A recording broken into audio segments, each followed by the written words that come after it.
Hello, welcome to Wednesday, doing relaxing painting with Dyson Dungeons. Dyson Dungeons, your favorite streaming service on Twitch. We do this almost always on Mondays, Wednesdays, and Fridays from 10 until 2. And we also feature, of course, our Dyson Dungeons D&D campaign on Sundays with live chat at 2, almost every Sunday, with a few well-announced in advance interruptions because of vacations during the summer, because, that's when vacations happen. What this is a painting show. For those of you who have joined us before, you understand that and know it. If not, what we do here is we paint figures that we use in our stream. And we also do dungeon tiles. We put together dungeons for our Dungeons and Dragons campaign, printed on the 3D printers behind us. Primed and painted. Sometimes Nicole and I get together and we do a show, the two of us together. And we paint an entire dungeon. If you're looking at the kind of scroll underneath where I'm sitting, occasionally you'll be able to see some of the dungeons that we do. But what I'm doing now is continuing to work on the little lizard army. There are 8 of these guys. 5 of them have been painted except for the base. I've done, 3 of them. Nikki's done 2. Kind of thing you get. It's been kind of fun painting them. We may end up encountering them. You never know. The GM is going to do. We may end up encountering them in one of our adventures. They may come as allies. They may come as adversaries. Who knows? Who knows what will happen? That's why you have to tune in so that you can join in the surprise of the campaign. Anyway, I'm working on the 6th one here. This one's getting really close to being done. I've got the base colors all in. I need to do some washing. I'm going to be doing some black wash on this shiny bit here where the chains hold the cloak together on the blades and the horns. And then I'm going to be doing an umber wash on the cloak, just to bring out, highlight some of the folds and things on it. And then after I'm done with that, I'm going to be painting the bases. These, the figures are done, but they look kind of, until the base is done, it doesn't really look completed. So I'm going to be painting those. Nikki started these, but they need a second coat. For some reason, it didn't cover very well. And then we'll just see what happens next. I might go on to start painting another guy. There are 2 more. There's this one and this one. I'm avoiding this one because it is just, there's just all sorts of things that you need to reach into to paint. Well, kind of behind the bow there's that gap. That's really hard to get paint into that. This one's kind of that way too, because of the cloak in the back. But if there's time, I'll probably start picking up on one of these last couple of guys. There's also a chance that Nikki and I will be splitting this session. I'll be doing the first half, and then she might be coming in and working on the second half. So, not sure how that will turn out. We will see what happens about midway through the stream today. Hi, Who? Yes, I will do a flip for you. I've been flipping the doors lately. I suppose I could continue on that theme, but no, I'm going to flip an alligator clip. And that's one side of the alligator clip, and that's the other side of the alligator clip. You can tell the difference between that. It's got a little mark there. Oh, there. flips pretty nicely, doesn't it? Didn't land on the side at all. It's like a coin landing on its edge. Okay, so I'm going to start today with the black wash. I'm going to be using tiny, tiny little bits of this because I just want to touch the metal part of that cross there, where the chain is holding the cloaks together. And then the rest of the blades and the horns will be pretty straightforward. For those of you who had tuned in before, you know that this blade had broken off twice. Still sticking, so that's a good thing.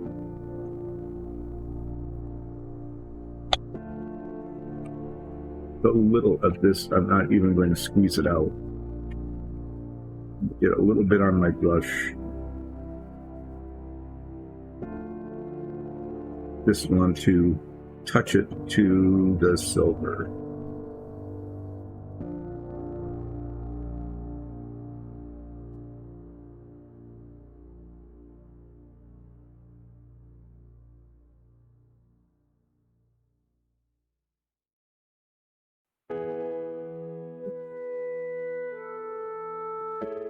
Really dark. But this color comes down.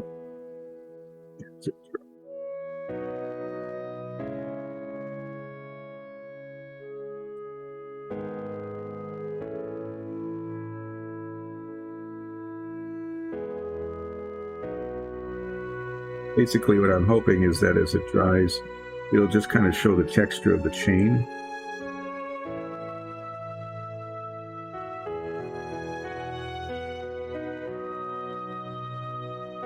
Really shiny this up.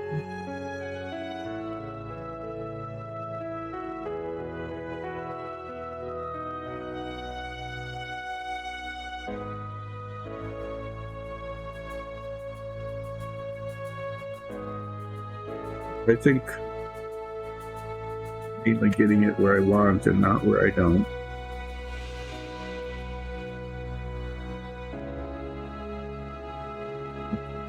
Of painting when I'm doing it. Paint where I want to paint and not where I don't want to paint.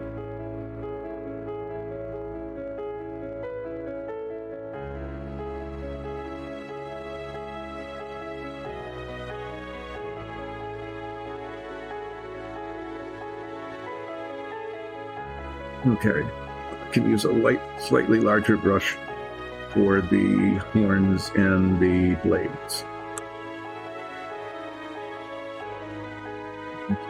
It's a helpful thing because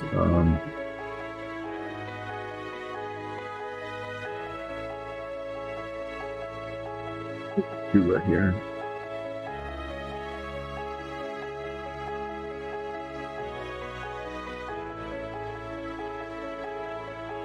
These are the blades too, otherwise they'll shine.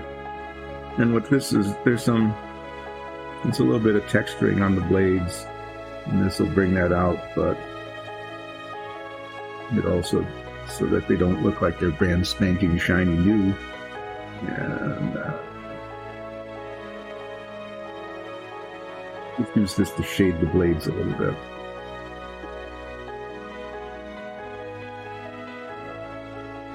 And the horns.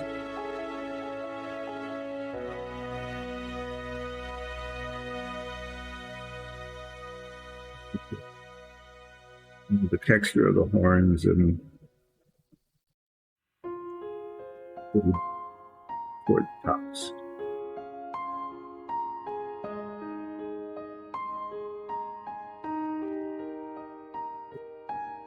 Trying to get the points a little darker than the base. Okay, here to make sure I get everything. Otherwise, there'll be spots that'll just show way brighter than the rest.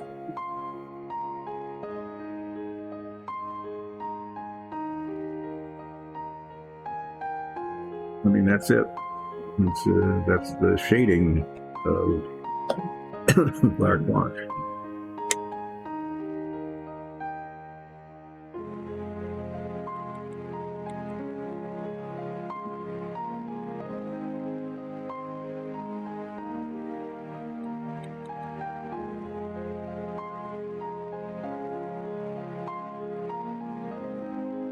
looking in the bristles where they meet the tip of the brush here.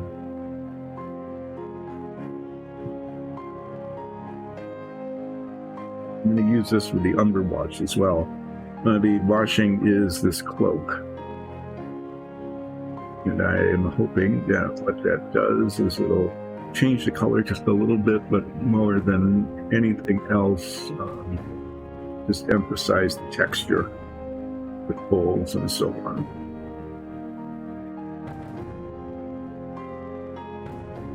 Put like a couple of drops here.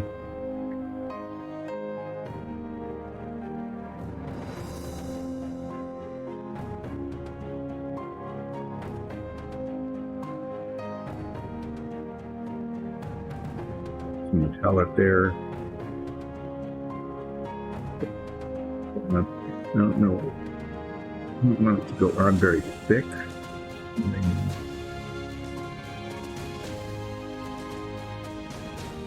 Build up in the low areas, so I kind of like letting gravity do its work here.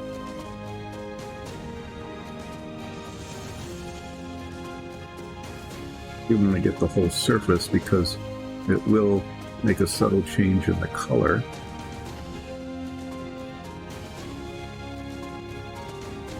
Thing to be uniform, but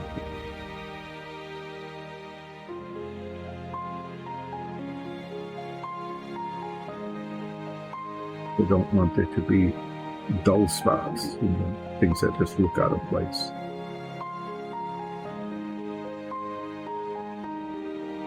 Place here where it was stitched up. I want that to be toned down.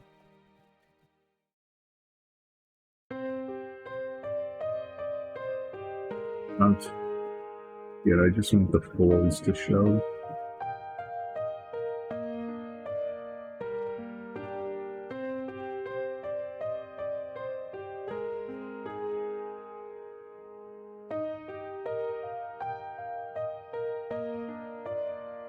Overdo it, but I want there to be a little build up where the folds are.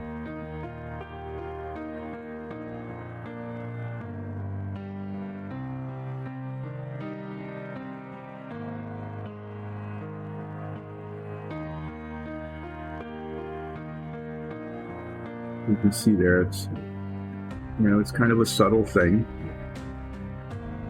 But if you brush against the grain, so to speak, it will rest in the folds. And once it dries, it gets a little more subtle.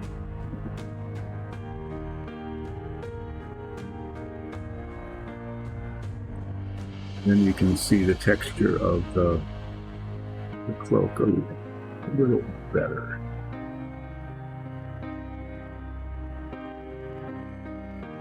I'm trying to pick where I want the dark areas and the light areas, and just put a little wash on them.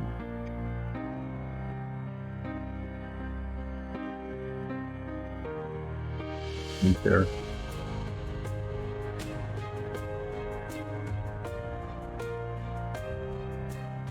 I'm going to change the color of the cloak a little bit, so it's still kind of a nice color, but it looks, it looks worn now. A little, like there's a little dirt on it here and there, which is fine.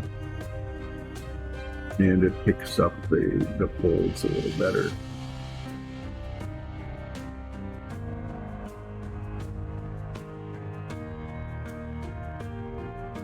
Pretty much all that's going to happen with the... There was something else that was going to be brown. Oh yeah. I forgot. The little leather handles here. The pommels on the daggers. That leather color ends up looking way better with a little bit of brown wash on it.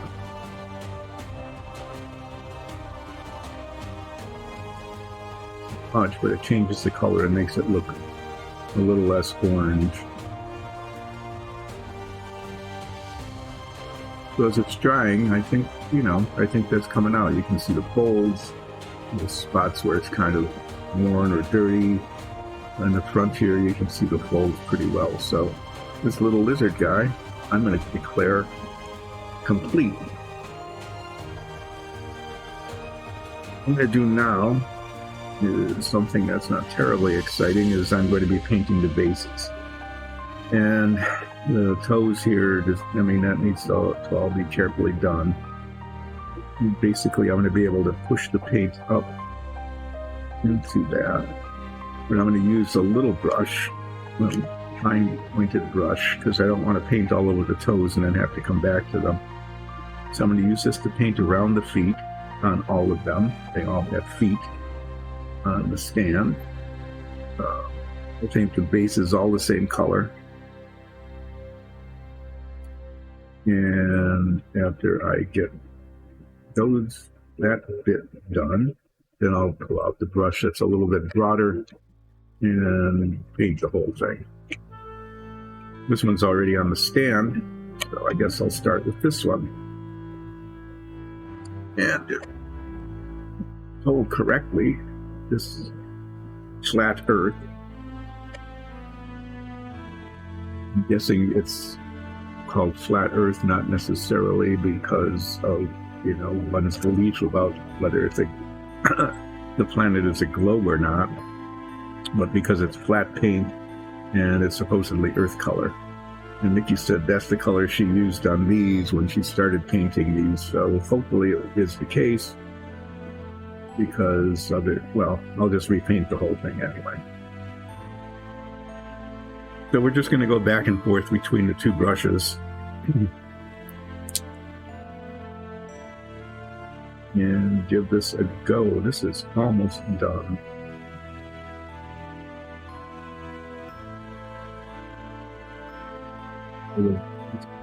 As the paint gets in my much finished here.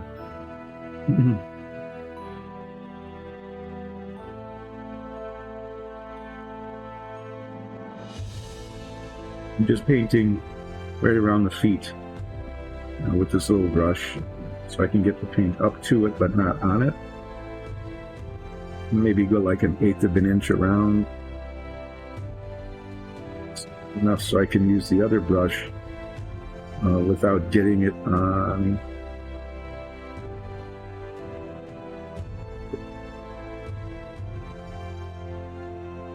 Just take some relaxing time. Push the paint up underneath the feet here and around the toes.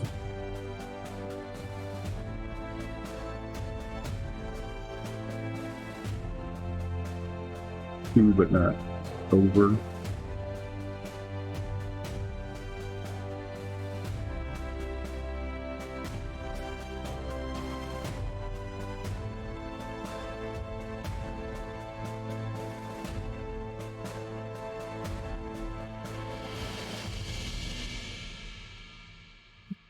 Here, like it's got a raised ankle raised up, so you want to get up underneath it.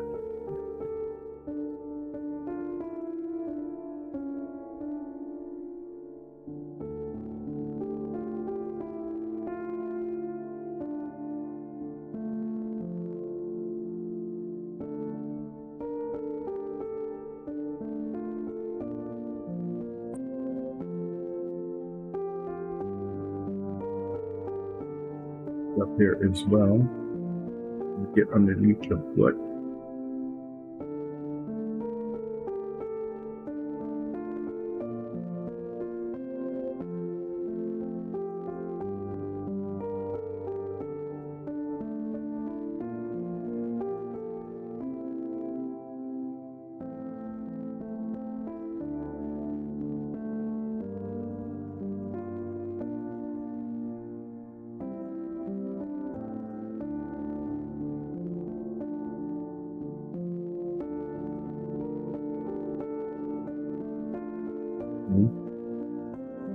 Getting close to being done. Needs to be a little further in here. Okay, now we use a slightly larger brush to finish painting the surface And the temptation here is just to go too quickly, and then the brush slips, and all the effort of keeping the delineation there disappears if I'm not careful. So take some care in getting to paint the base, but it goes much quicker with a bigger brush. And the coverage is better too. It's a little more even.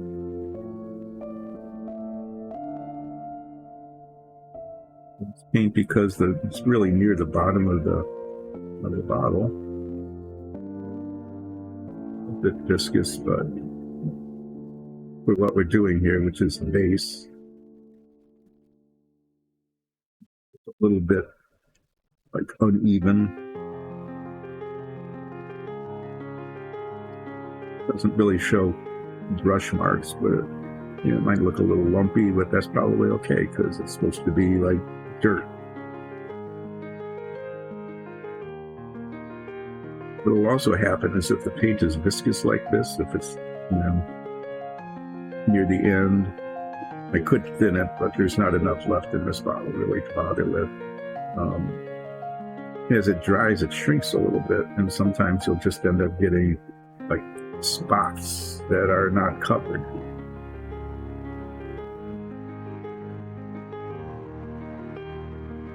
This dries really pretty fast, so I'm going to paint this guy,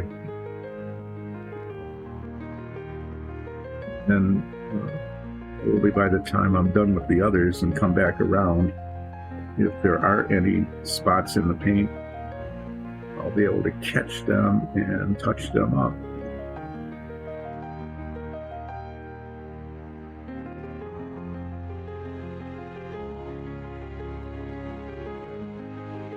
Brown. I'm going to do is I'm using the paint in the cap, and that dries even faster than everything else.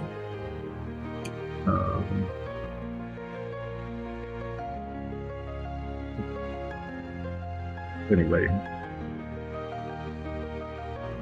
keep with the paint, and who knows how it'll turn out. But we can always thin it a little bit or whatever. I'm going to pull this guy off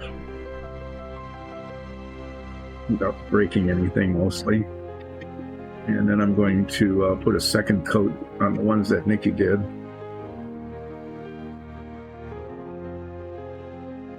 And, being really frugal and using the paint in the cap, which dries more quickly, it gets more viscous, and so on. But I think I can do a second coat on these and make it look a little bit more even with what's left in there.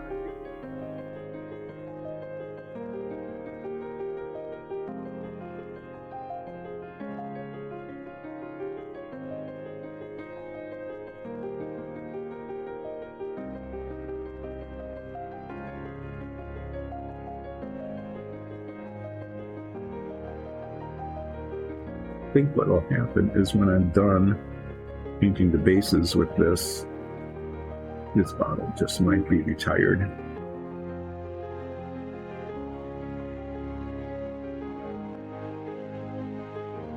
I think that what's left in there is going to be very usable.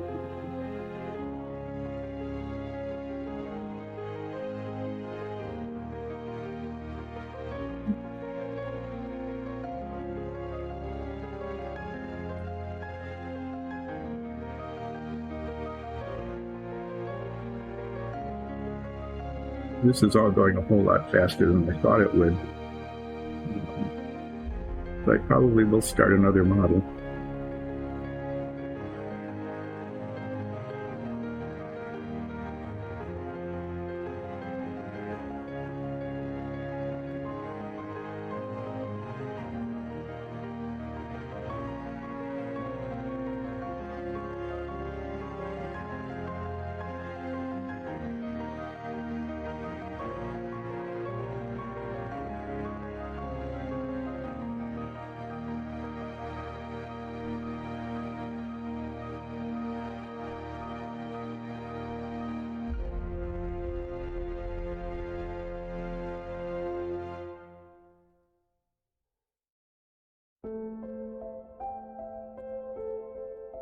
We wash this out. 3 more that haven't been painted at all, so I need to use a little brush again, and I'll be painting around their feet. Let's start with this one because that's what I picked up. See how far we can go with this paint before it just gums up so much it's unusable.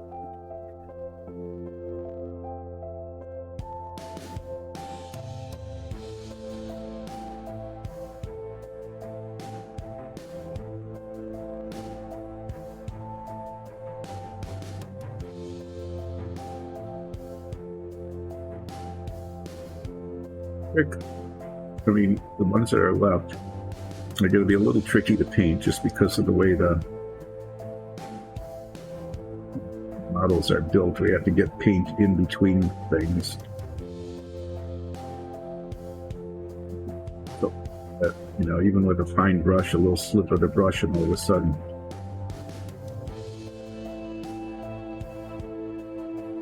paint where you don't want it, then you have to go back and hope that when you touch it up that you don't slip in the other direction. So I'm not as steady as my hand as, say, Mickey is, and that kind of thing.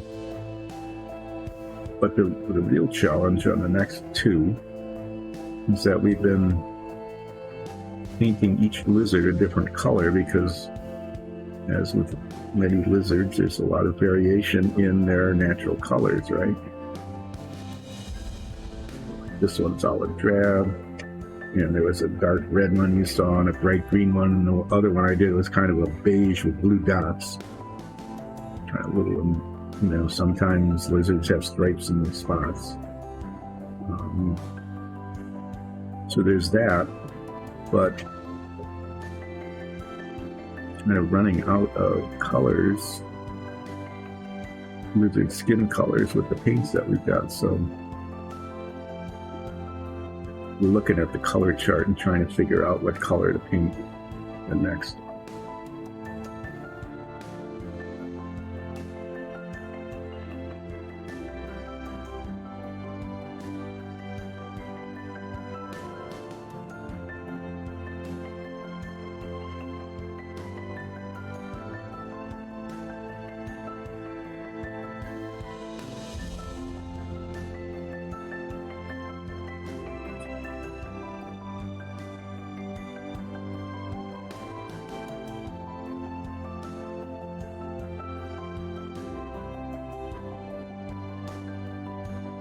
Used up feet, so I'll get it up underneath the heel.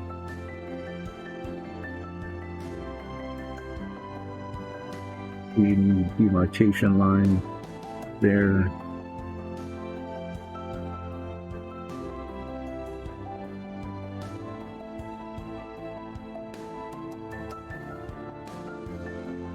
Up to, but not over the toe.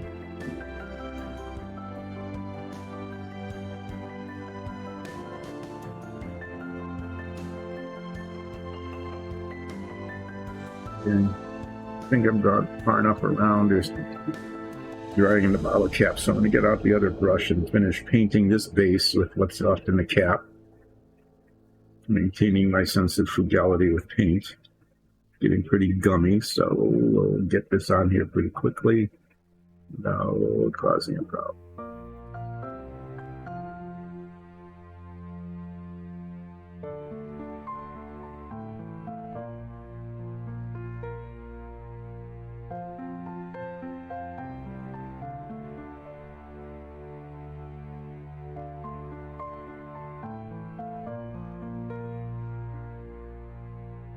With gummy like this, it kind of sticks to itself. You can see that. They probably shouldn't be doing this, but I'll use what's left in the bottle. But I will use what's left in the bottle cap first, because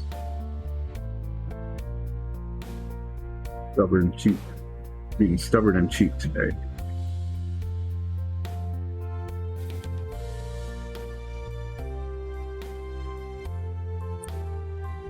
But definitely, after this one,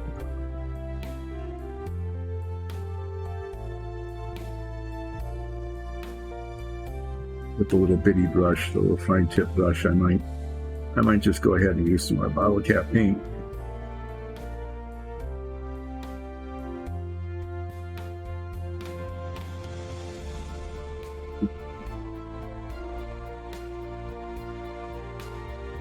Like I said before, this might end up looking a little lumpy, but that's okay because that's supposed to be dirt. Dirt can be lumpy.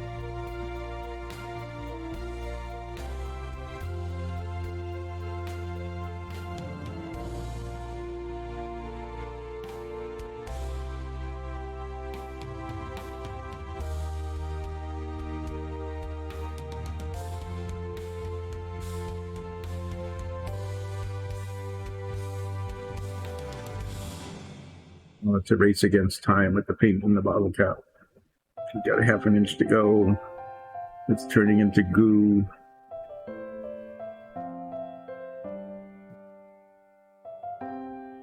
That's what it make.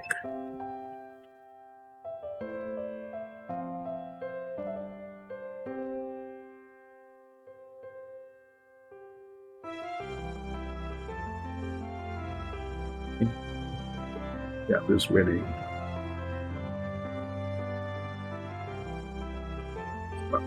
We keep pulling paint away.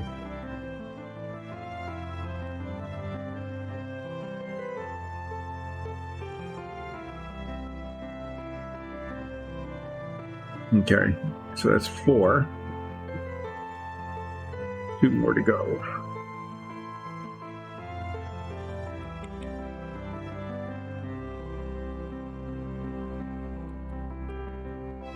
Hello, everybody.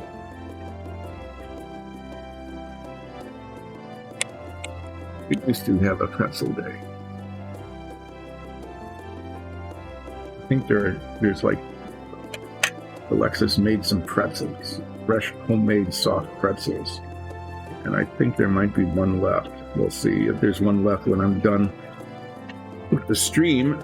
I might actually have a pretzel day. We'll see. Okay, this is the very first one I did. The blue one with orange stripes. This is what I did a little bit later. Orange with no stripes. But let's paint around this guy's feet. Bottle cap goes away. What's left of the paint in here. Down. You can. It's still working. But I think this is the last hurrah for this jar of paint.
Back to the foot here.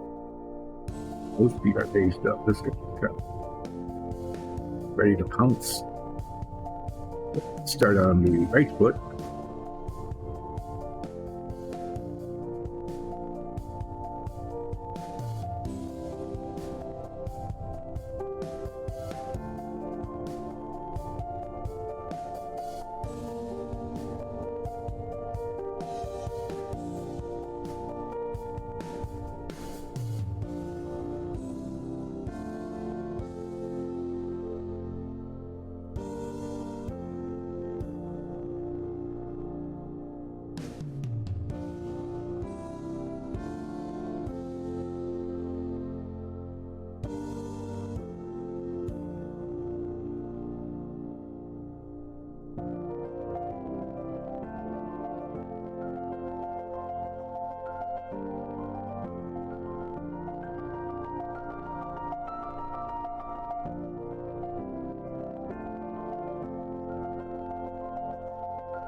pretty okay.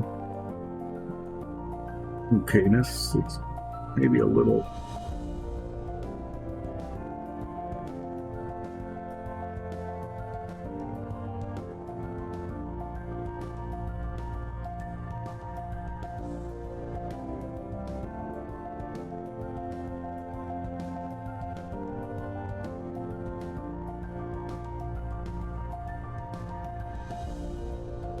Definition of these toes.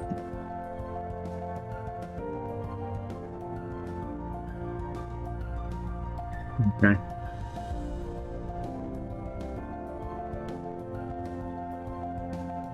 This again and use paint that hasn't turned into goo. See how that goes. Goes on much smoother. So, the other one was. Maybe not so much.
Oh, it down.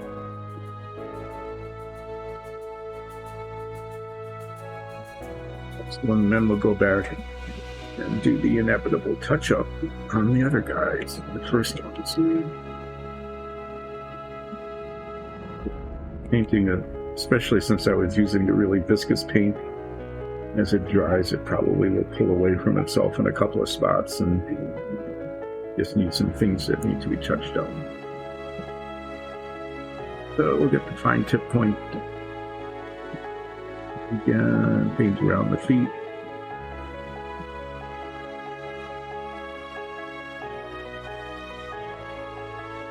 Paint up to, but not onto.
That 1/8 of an inch all around.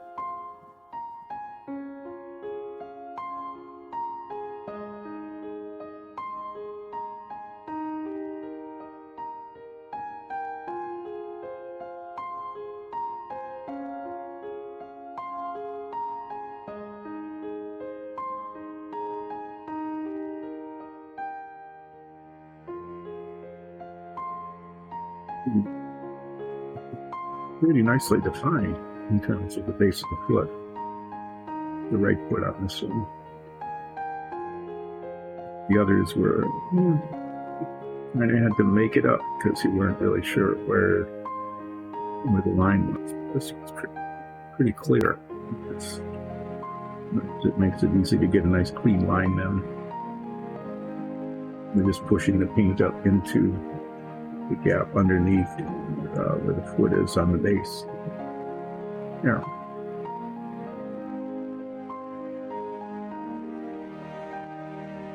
That's what really defined, especially this toe here up in front.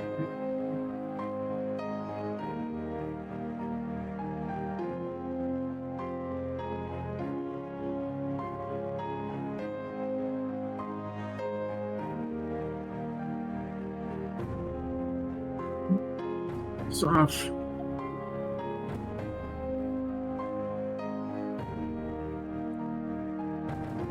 I have to apologize, those of you who are tuning in today. Monday did not go very well because Xfinity decided to enhance our internet experience by basically turning the internet off for most of the day.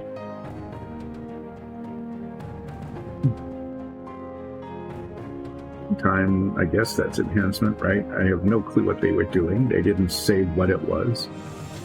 They sent this little cryptic message saying, oh, we're going to be enhancing your internet experience. You'll be sometime today experiencing interruptions in your service. We won't tell you when. We won't give you any warning about when it's happening. And this is going to be sometime today. And then probably it'll come back on.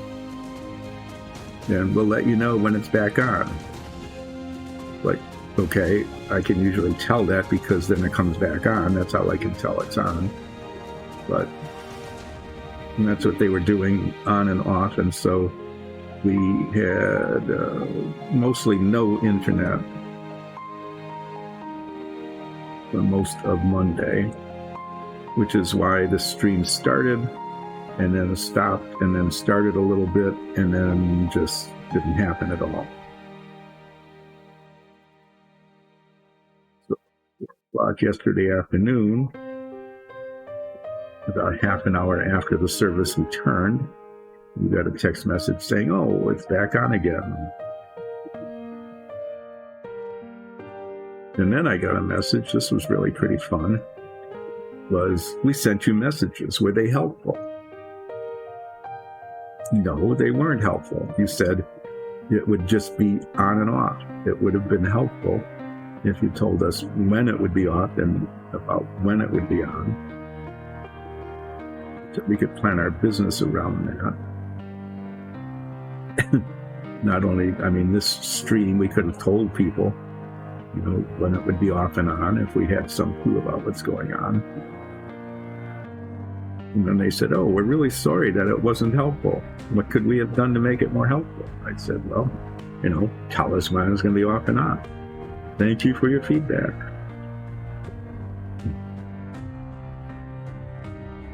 So this is the first one I did here. And as you can see, I mean, there are a couple of spots that just need to be touched up. So I'm just going to look around in areas where the paint looks like it pulled away, like there's a dot, or it was really thin and didn't cover very well. I'll just stick some more paint on it. There.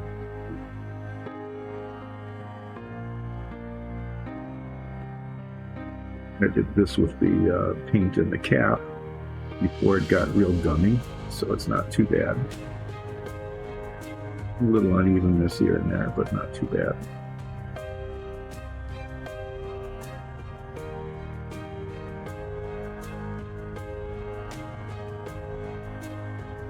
So yeah, that's why Monday just wasn't very, I mean, it just didn't work. So I was, you know, working on this guy and didn't get very far. Or if I did, you didn't see it. Or I thought you were seeing it, but I didn't know if you were seeing it or not because I couldn't tell necessarily sheer what was working and what wasn't.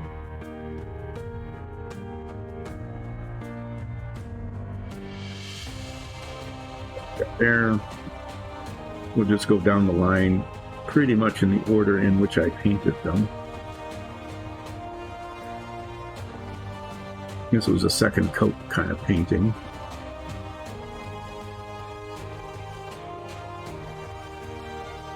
Pretty well covered because of, the second coat covered the things that weren't. Sticky tack pulled off. So there's two. I'll show all of them after I'm done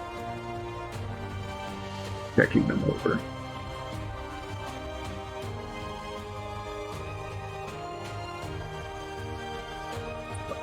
Under the middle of the tail, right here. And even after two coats didn't get covered.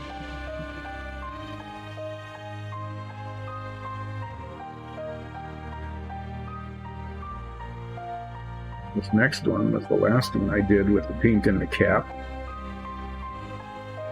And you can see that it was so gummy that its places hasn't even dried up yet. So this will be a heavily textured ground surface.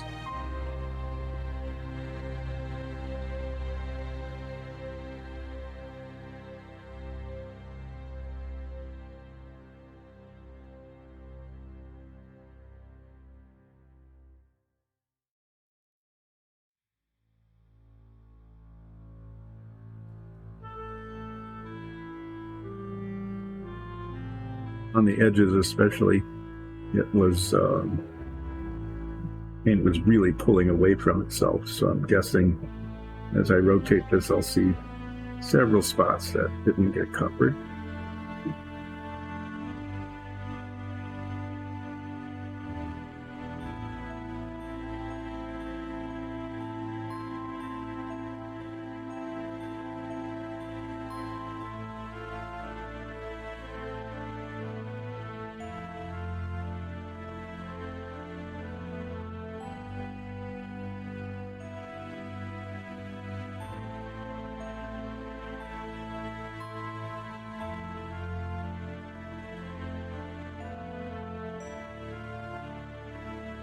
And pulled out, gave up, and decided to use paint in the bottom. And covered much better.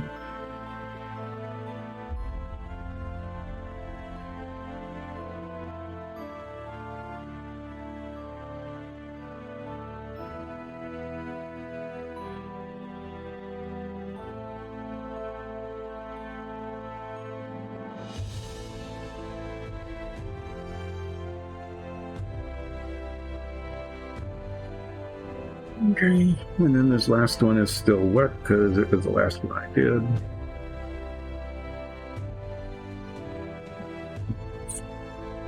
Light spots, bright spots, and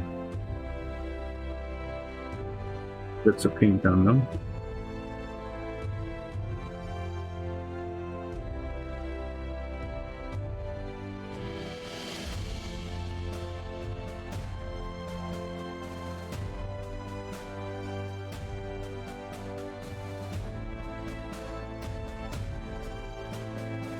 Too impatient. Sometimes wet paint will pull the drying but not yet dry paint away. But it seems to have cured well enough that that's not happening.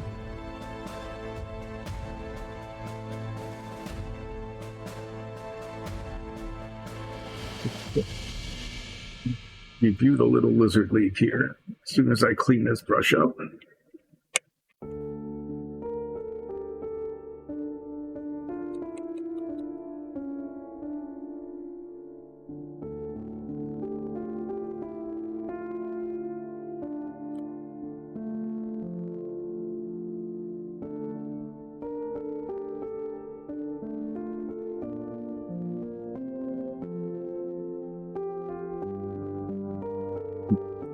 Can't even get the cap on it, just gummed up.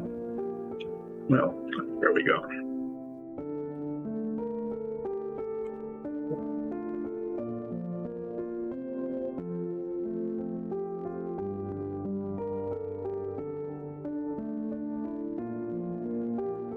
At the primer, yeah. I'm going to set these here. Hold them up and I'll show you kind of what we got. If you did this one, we got a little like little bone necklace there and some leather armor with studded armor. And a very big hammer. Kind of out of proportion there. Certainly the hammerhead versus the shaft. So who knows? I hit something, it probably like bends or splinters or whatever. But, you know, they're lizard guys, so what do they know? You got this guy who's, you know, just wearing a cloak, basically, and some ornamental, but not very effective rings on tail and legs. Wielding. Got this guy who looks like maybe even a real warrior. Got a decent sword and a shield. Some metal armor on the wrists and the shins where it actually might do some good. So this is the guy who looks like you know, maybe would be effective in battle. First one so far. This one too. The axe and the handle, the shaft look okay. Pretty decent armor. In the right places. Yeah, touch the wet stuff, that's good. And then get it all over your fingers, and then decide to show the other models and get it all over them. But this guy is basically just show. I mean, cloth armor, a little quilted maybe. Has a helm. The only one that has a helmet out of the ones that we've got. Dual wielding. You know, maybe he's doing this just not so much for protection at all, but just wants to be able to move easily. So I can grant that. Cloth armor just so you can move quickly with the axes. And this guy's a dual wielder. Again, pretty lightly armored. Hardly anything, you know, this little cross bracing up on the shoulders maybe. But again, looking for agility. So these guys probably have high agility scores. This guy here probably has very low, like, intelligence score. Maybe high strength. Hopefully doesn't break his weapon before he gets to use it. So we've got 6 out of the 8 Little Lizard League figures completed, and I have 2 left. One with a spear and a flowing cloak. I'm not quite sure what the cloak is all about. You know, big shoulder pad kinds of things. This one's got a little bit of a cloak. Some stitched up breeches. Nice.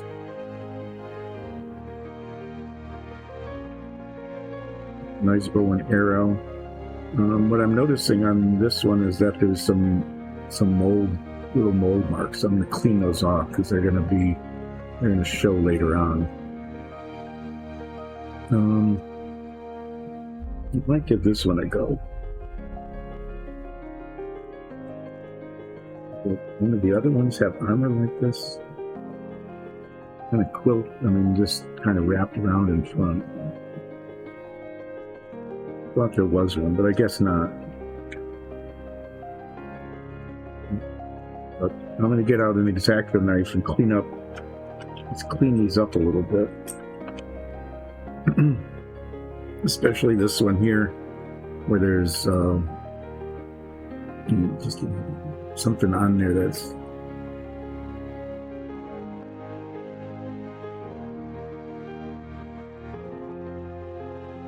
it just doesn't look like it belongs to anything. It looks like it's just in the way.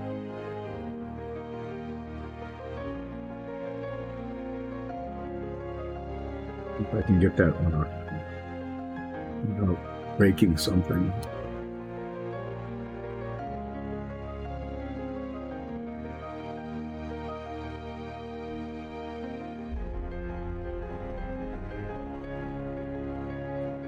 The one thing is that the arrows in the quill here, in the quiver, They don't have any feathers on them, so I don't know how that's supposed to work. I don't know. There's lumps here on the quiver.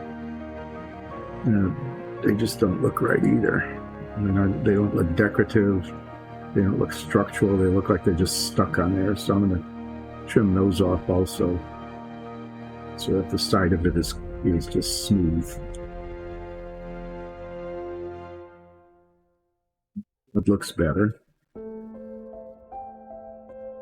This is pretty cool. It's just on one foot and he's running. This is kind of a neat one, but it's going to be a little bit of a challenge to paint, trying to get the paint down in between the arrow shaft, and the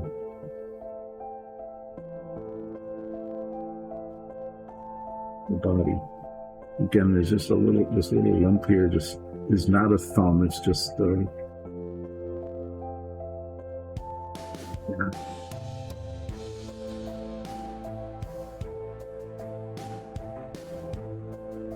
It's getting cleaned up pretty well.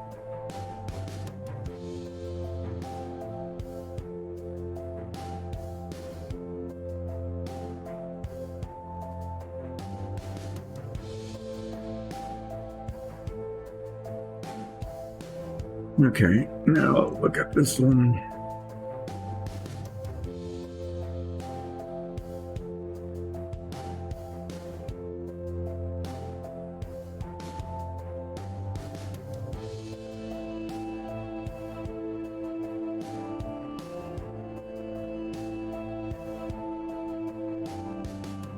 Okay. I have to break that off like I did the weapon on the other one twice. A little mold mark in between here. It definitely shouldn't be there between the little piece of armor and the shaft. So I'm going to try to cut that off without breaking anything.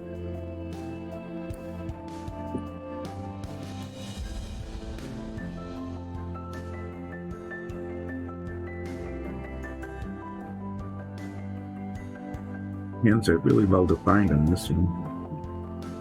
Okay, so get this one cleaned up too. What we need to do now is, if we look at these, you can see that we managed to get 6 different little lizard colors. From orange to green to red to buff to dark green to light blue. Now we have one that isn't painted yet, 2 actually, and have to decide what color they can be.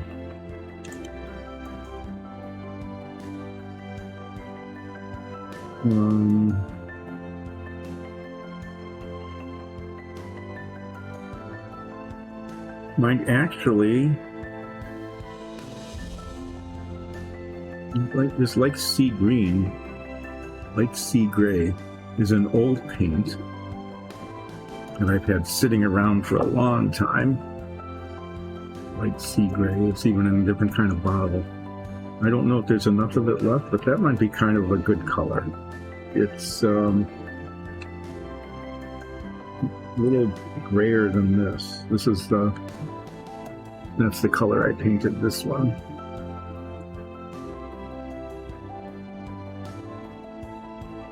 This is just, it's different. It's different than that. The other alternative might be to use like a medium blue. I use that on like this guy's pants. I'm not sure if I want to use it as a skin color, a lizard skin color.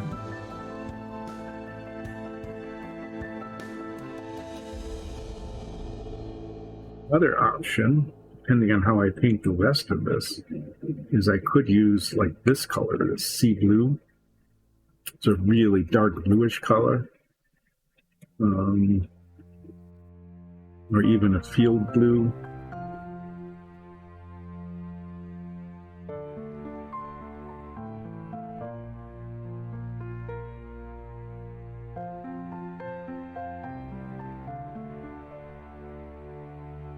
Could use brown. I mean, it's possible, like to use this red-brown color. Sometimes wizards have dark brown.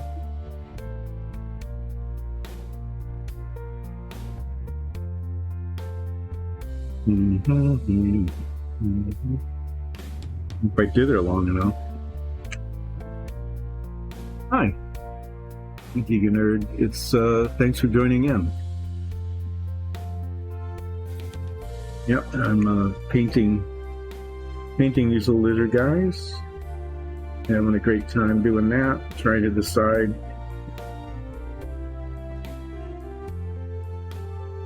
color to. This isn't its color. This one's actually orange. What color to make this guy? And I'm leaning maybe toward. I have a brown one yet. Red brown.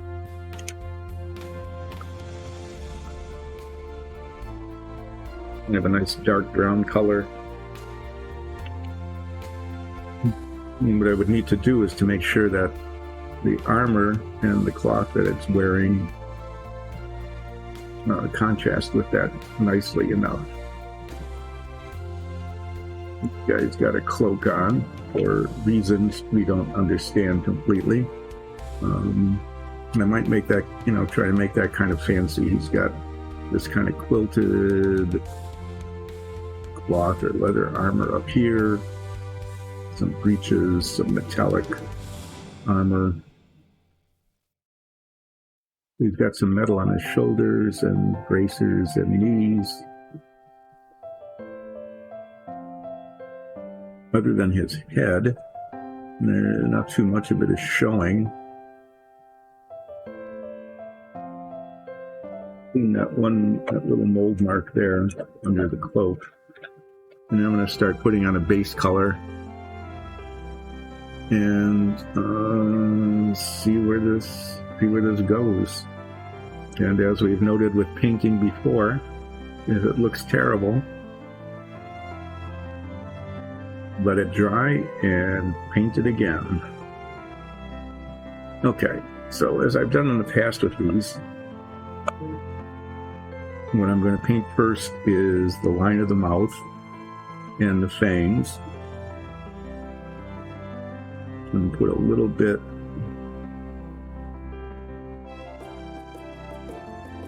and then because I can paint up to them and define the line a little bit better.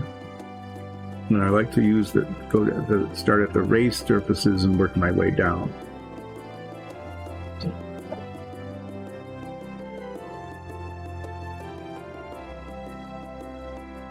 Bugs here. Put a little insect hopping around. That was distracting. So he's going to have metal here.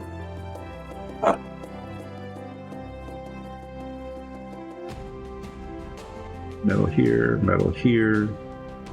Some embellishments here. Those can be brass. I might make this guy a little bit fancy.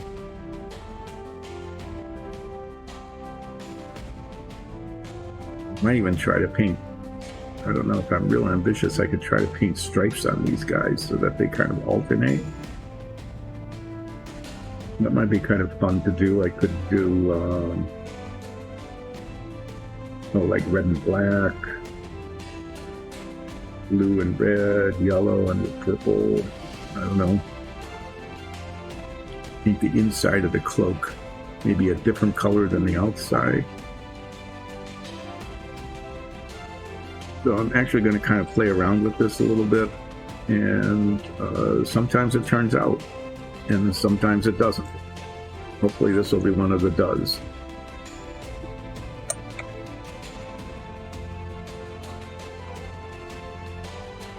Scarlet red, just to paint the mouth line.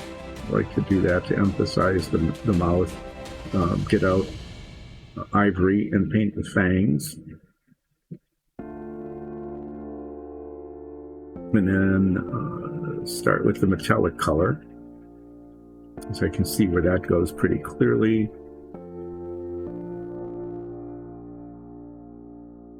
And then like maybe We have a lining that goes underneath and around here.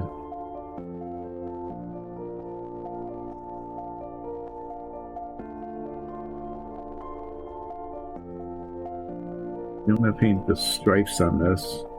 I'll try to do stripes. If it doesn't work, I'll paint it in one color and then use a wash. But what the heck, that might take a while. Now, paint the pants, then start working on the skin color. Yeah, we'll just dive into this and see how it goes.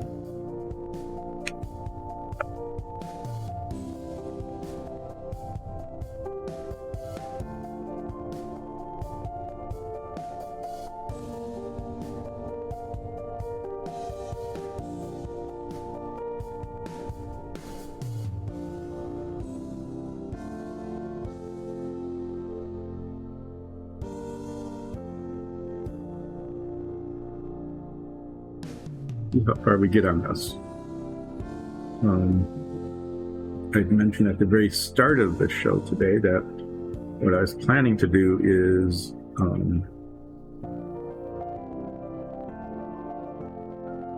do half the show today, and then let Nikki pick up the second half. He also works at a travel agency as a little business. So any of you who ever need to travel anywhere, make sure you contact Nicole. She will get you a great deal and get you where you're wanting to go. But they've been really busy the last couple of days, which has been really cool, which means that she might be busy and not be able to paint today. We'll see.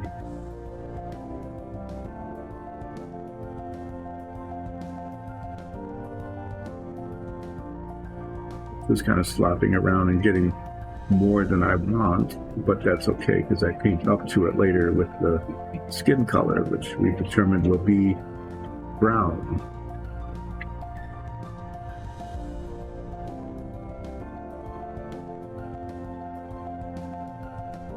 Try to make the rest of this actually kind of light and bright colors to contrast with the brown skin.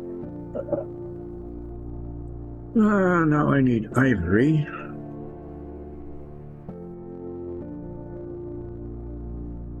Ivories all over the place, some of which are open and some of which aren't.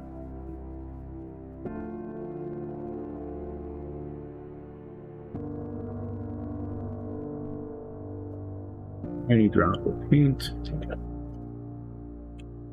Empty drop of paint, which is like 10 times more than I need, because these fangs are really tiny.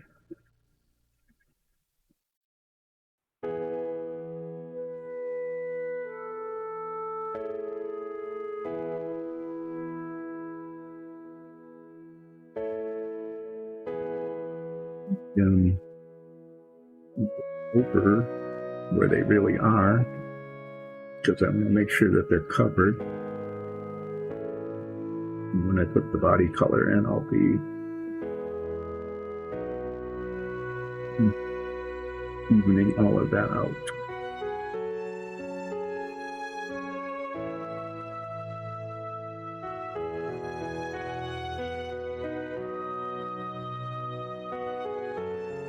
It has particularly large fangs compared to some of the others.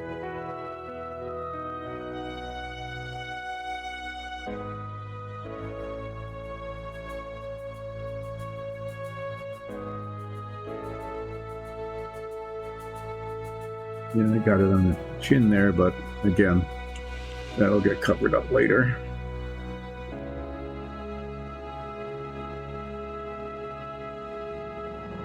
Now, what I want to do is I'm going to paint the metallic parts. I'll probably continue to use a little brush. I want to make sure I get in all the nooks and crannies and around the edges. And I'm going to use one of our metallics here.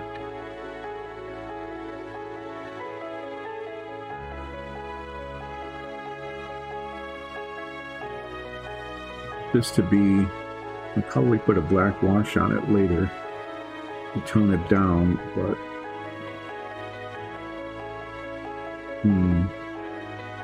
or I could just do a dark color right to the off the bat.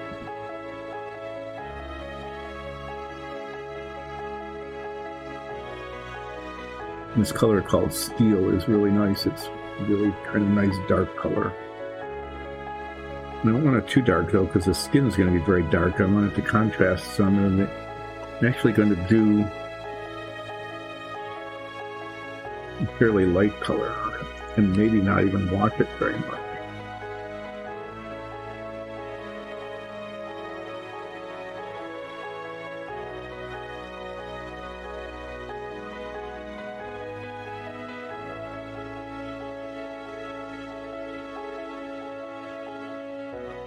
And we use this color. It's duraluminum, obviously designed for fuselages. No, I'm going to need a bigger brush to make this work. Yeah, this is the color of fuselages of airplanes. And in this case, also armor.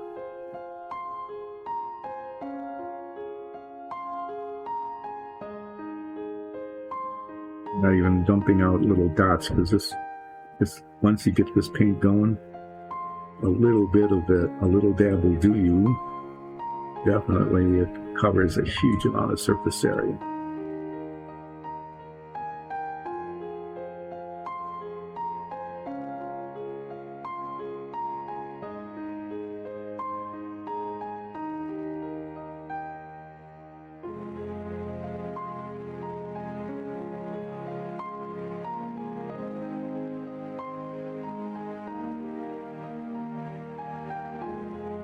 Yep, moved off camera. I hadn't done that much today, but now I did.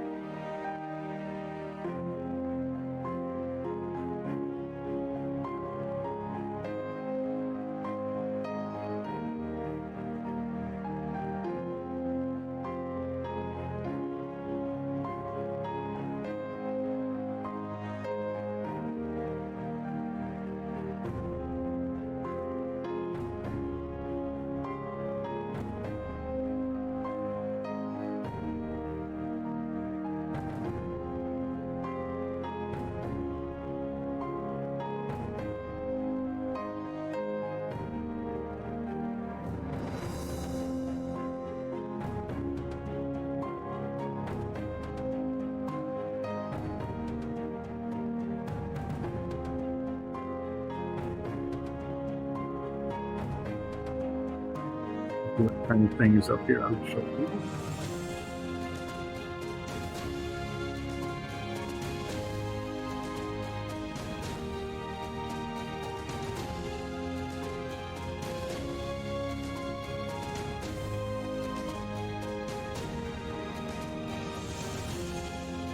Thinking that this guy, because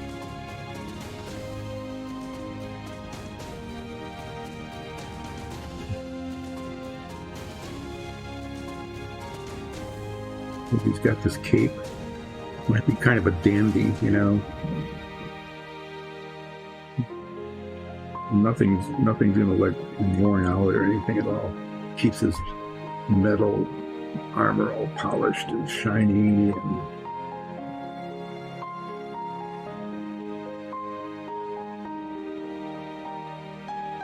clothes look like they're all stitched up like some of the others that are just kind of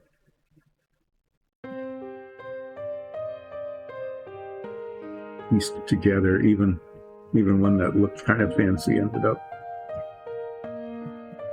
having just stitches, like things got worn out and tossed together. I'm thinking this guy might just be, he might just be shiny, bright and polished.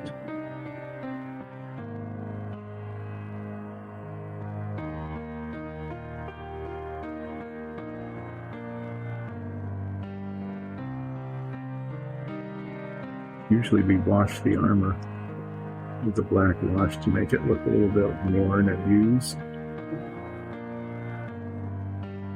This guy might be, one of those who stands back, shaking his spear and encouraging everybody else on, you go get him. You go.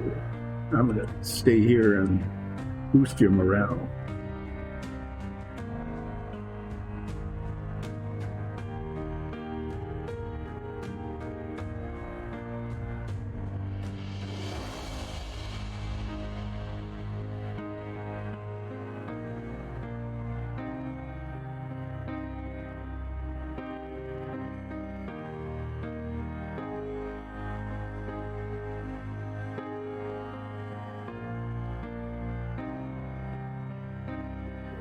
Paint on these, I can actually kind of see where the edges are a little bit, which is good. Sometimes when it's just the primer, you can't really tell where one thing starts and the other thing stops.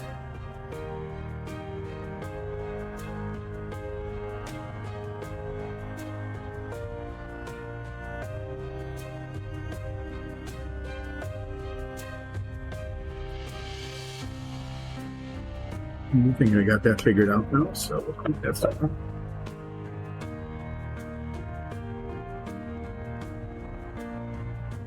Next thing I'm going to do is there's this kind of like under thing here that goes under this shoulder up to that, which will be make that like brass with maybe a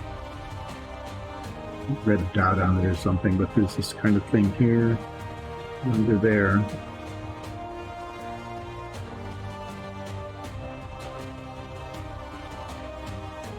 It needs to be a color. Color will these stripes be? These will be... Yellow is not a really good paint.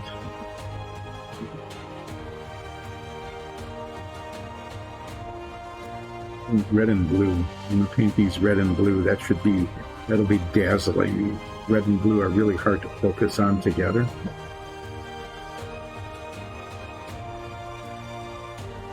I'm going to paint the inside of the cloak black, just to contrast with it. And then the outside,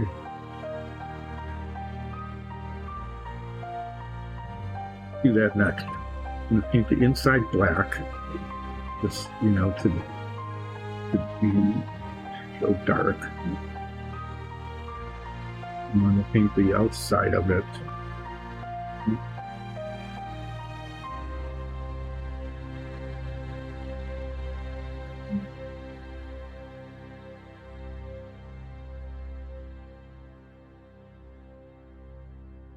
I think I might paint it light blue.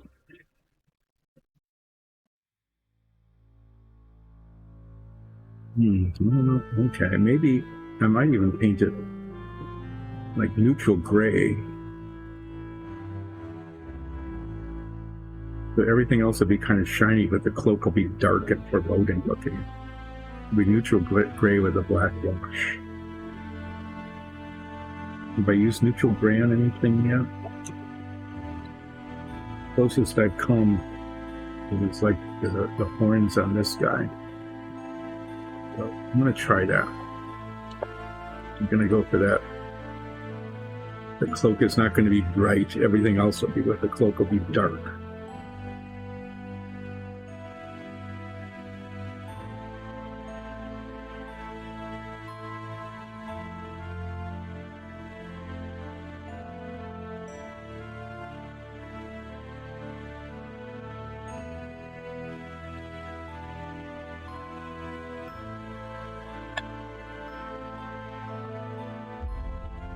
Paint the inside first, and then there's a decent demarcation line that I can get to with the brush by holding it like sideways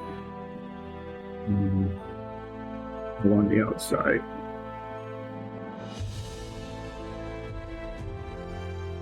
You get this base color in.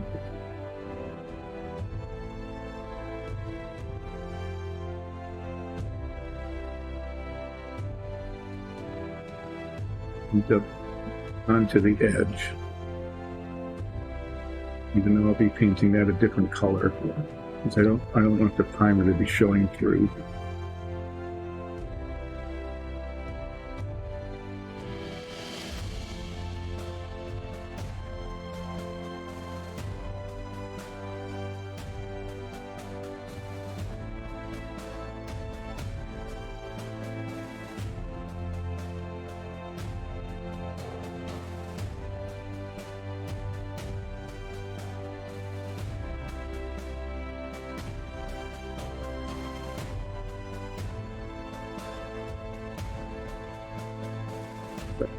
paint up onto the edge a little bit. I have that undercoat going, and I paint the gray onto it later.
Back up here,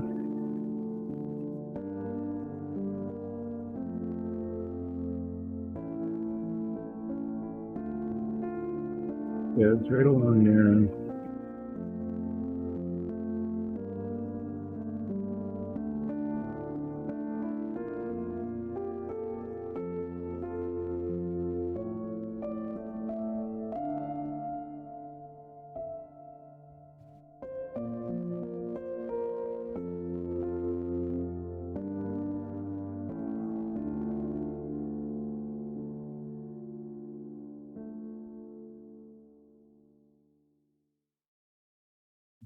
This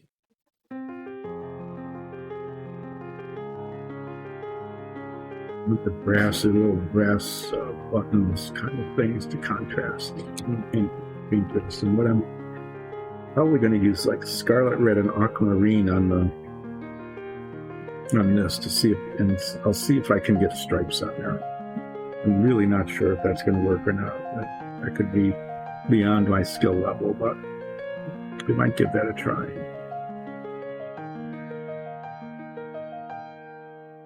I think this is a little kind of dark blue, essentially just to contrast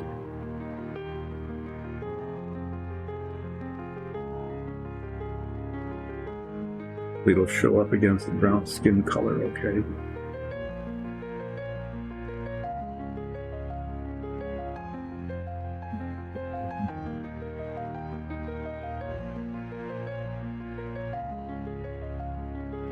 Basically, I want these little buttons to show up with the brass color. There isn't very much of this.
getting in all the nooks and crannies here.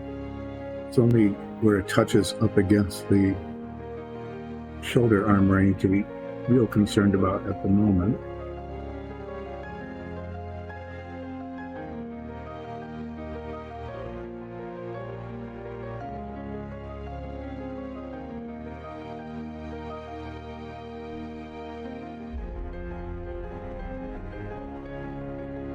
Take a moment here. Some of these paints, they get just really gummed up on the top, and there's a huge amount of paint buildup on this one. So I'm going to take a moment and I'm just going to scrape that off, because otherwise the paint doesn't seal and it starts to go bad.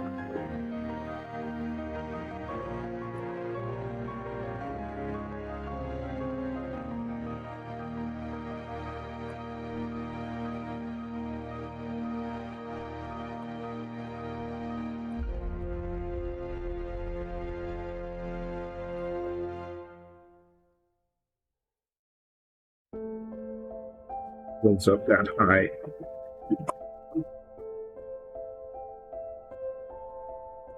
Close.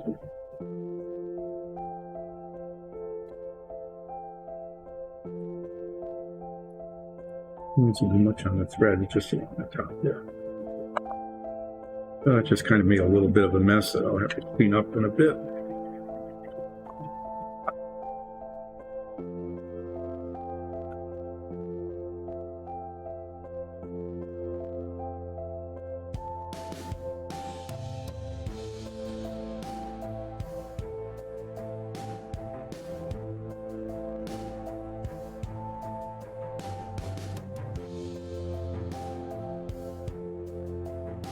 It's working.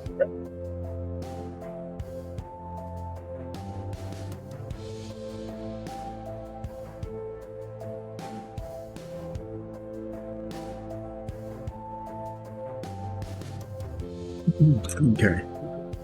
So.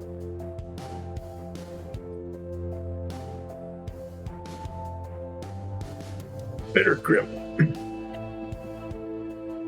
I'm going to get the bright brass out for this one.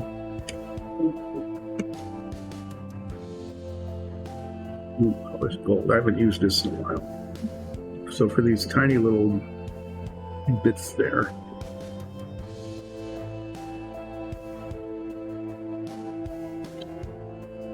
clasps, round clasps, I'm going to paint this color.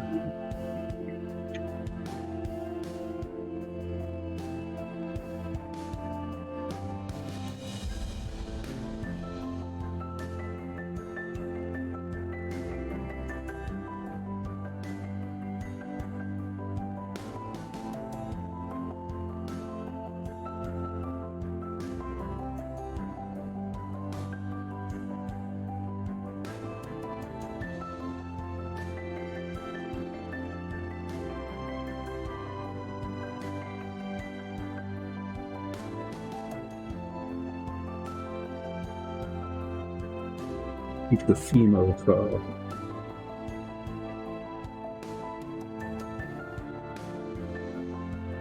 aristocracy among the wizards here. Nothing real garish yet, but everything's kind of shiny, polished, a little more expensive than it needs to be, or I should say, it looks more expensive than it is. And that might be the kind of thing that this one is doing here, is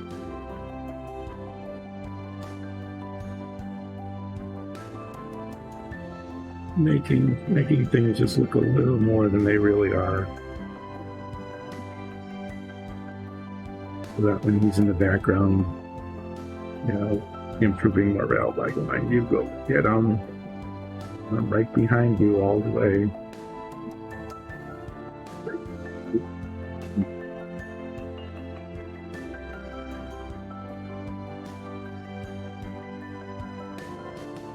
Got shiny bits on your armor, so you must be special.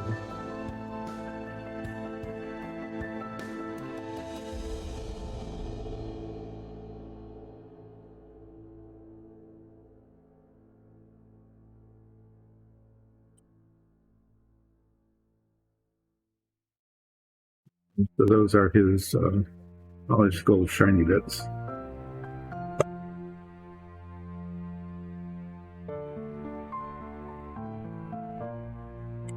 Now what I'm going to do is I'm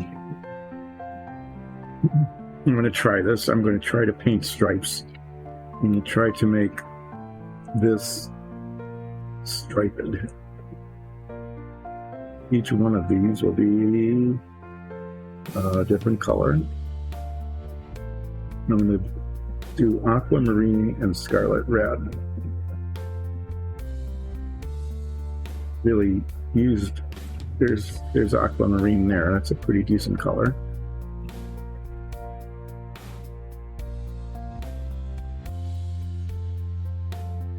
And scarlet red is basically this guy's skin color, but with a wash. And there's nice, I mean, there's demarcation lines between each one. I'll see how it goes.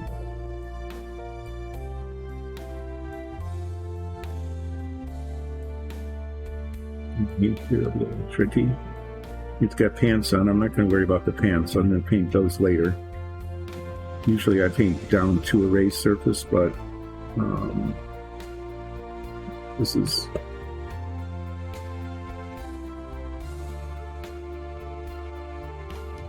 paint the blue ones first.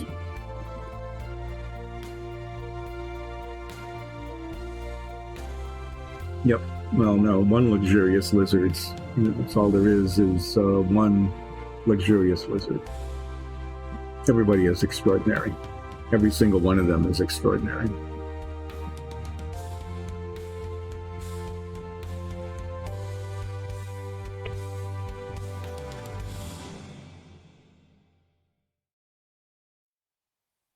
Because if everyone is special, then everyone's special, right?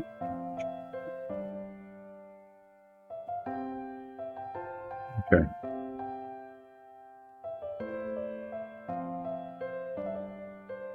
Let's start with this one.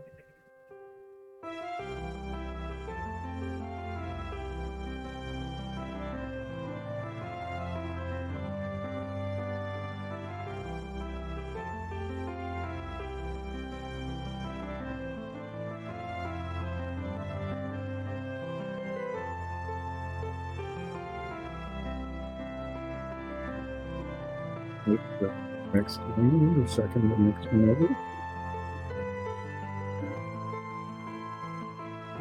I'm trying to, since I'm going to be painting the other color up to it, I will probably err on the side of putting paint into the next channel.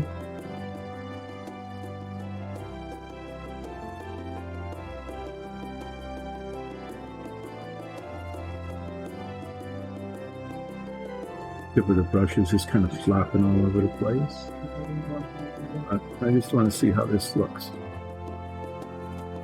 and test to see whether it's even possible.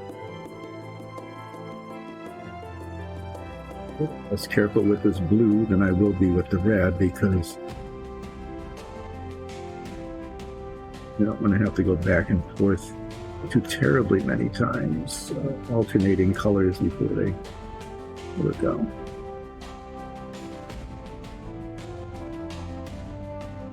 There's actually a pretty well-known optical illusion with blue and red stripes. It's not really an optical illusion, it's just the way your eyes work. Is that it's very hard, if not impossible, for your eyes to focus on blue and red at the same time. So if you put blue and red stripes together next to each other, they vibrate as your eye tries to capture one and then the other.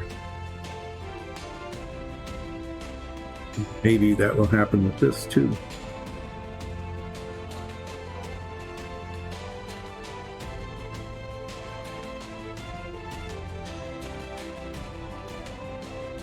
Be careful right up at the tip here where that horizontal band goes across. want to make sure I get the top of this stripe here, but not into the other color paint.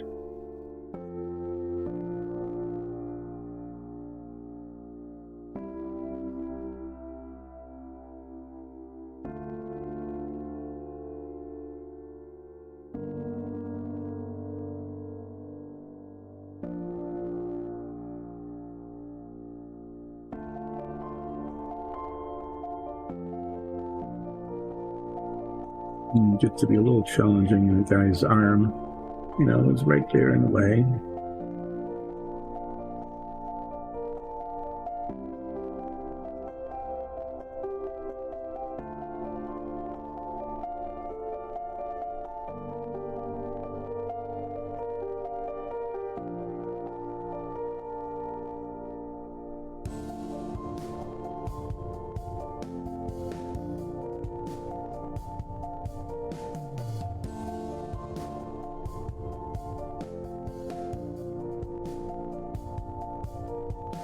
Painting the blue down into these cracks. And then when I paint the red, I'm going to just paint up to them.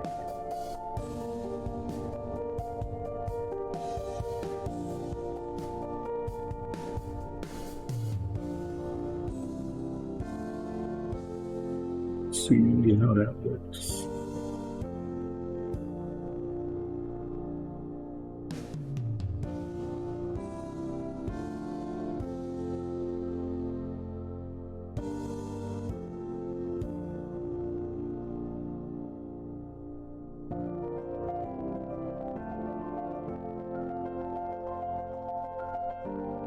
Yeah, off camera. Just slide the whole self over here.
Again, there's these pretty deep lines between each stripe. And I want to paint the blue down into them.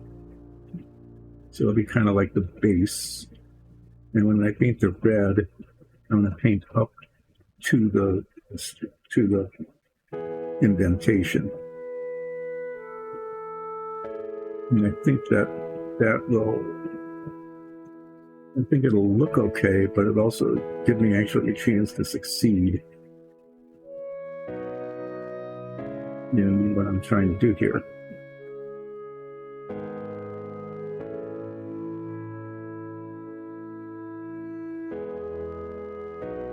You can see it's a little bit messy, at least at this point, but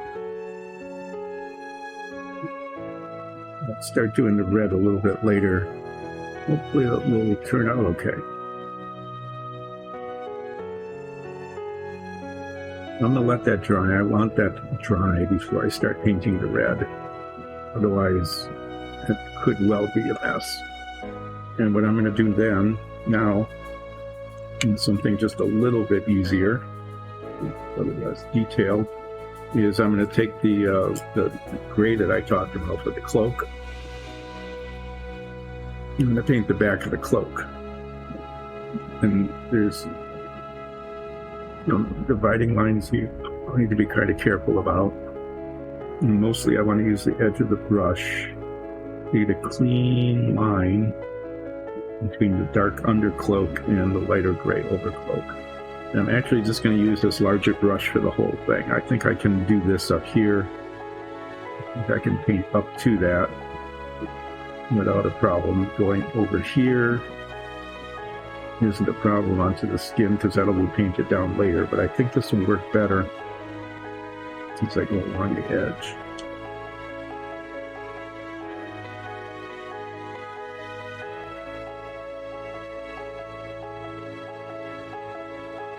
I don't know, you know,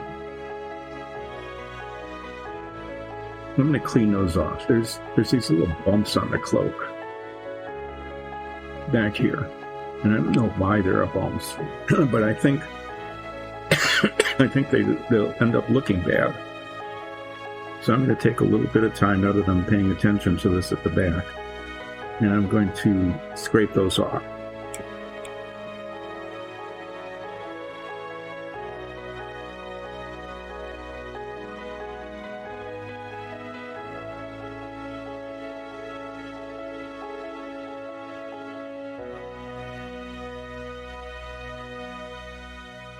Scraping off a little of the primer, but I'm not too worried about that. I don't want bumpy, I don't want bumps on my cloak.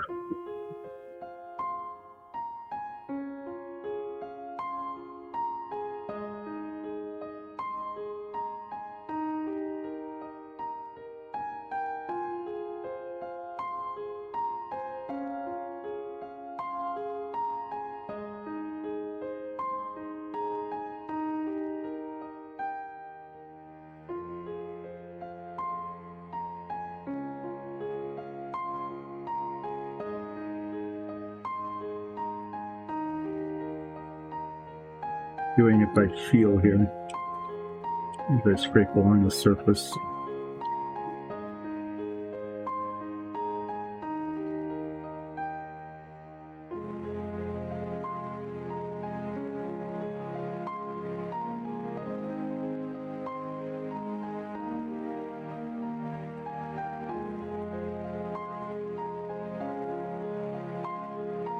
So I'm hoping any rough texture that was created by the scratches, you know, that.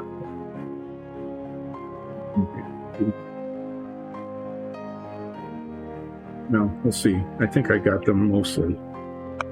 At least they're not as pronounced.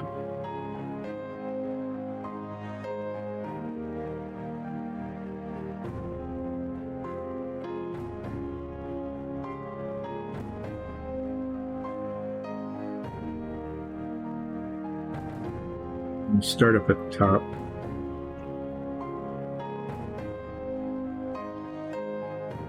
Find the edge along the metal up there. I'm glad I'm leaving that shiny.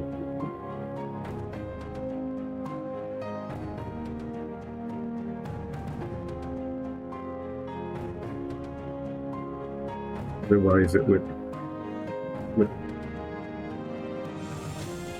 wouldn't show up against the gray at level.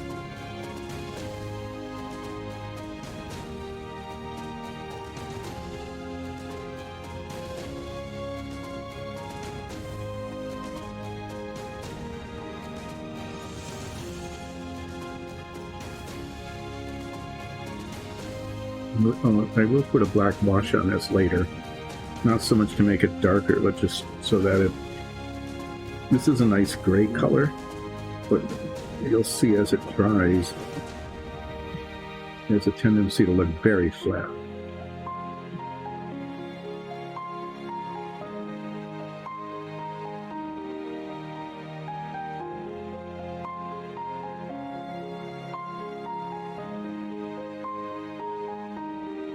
You can see some spots underneath.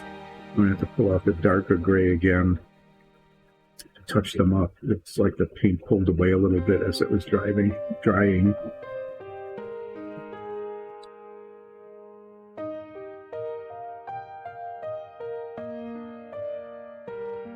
And so there's some white spots.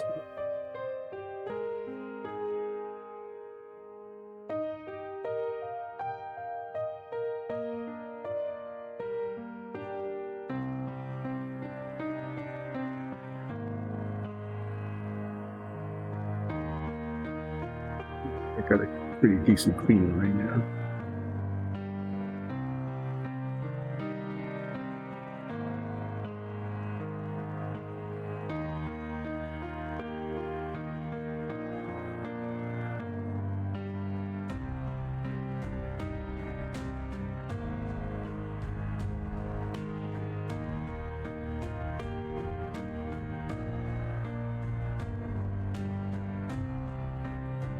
What it really, I just might do that.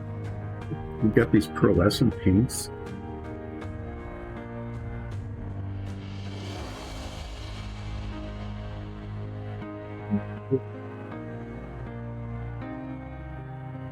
Like, you can see it on here. And kind of that blue, the shiny blue color, that's one of the pearlescent paints. And it gives it kind of just a shiny kind of thing, and they work really well like as a wash, not so much as a paint because they don't always cover very well. Got used quite a lot of it on this lizard. Green pearlescent that kind of blended the colors together, and stripe is what I'm going to do. Is I'm going to find a pearlescent color, maybe a bluish kind of color. If there's a grayish one, maybe even black, I'll see. And I think I'm going to use that as a wash instead of a black wash, so it won't be matte, it'll be glowing. Okay, so what I need to do here is just underneath here, with a dark gray like pulled away or didn't go up far enough.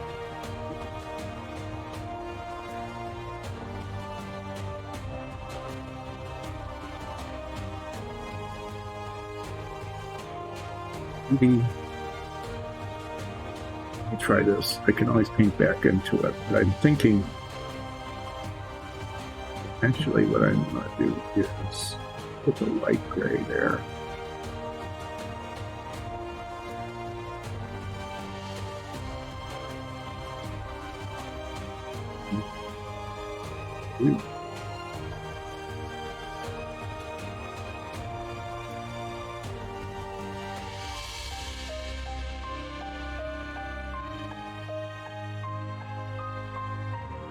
That actually looks much better.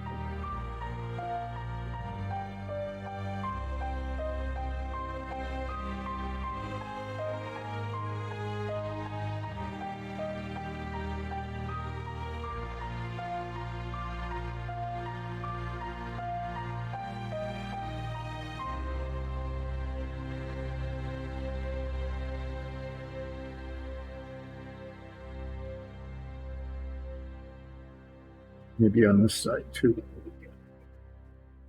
Paint it a little bit up onto it.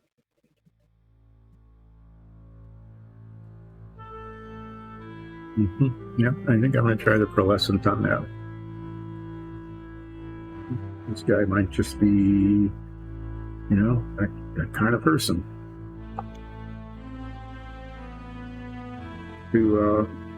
Not if you're like gaudy, not like a jester or something, but right on the edge of showing off, but a touch of bad taste about it.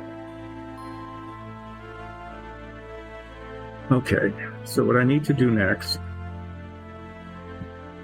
is try to do the red stripes.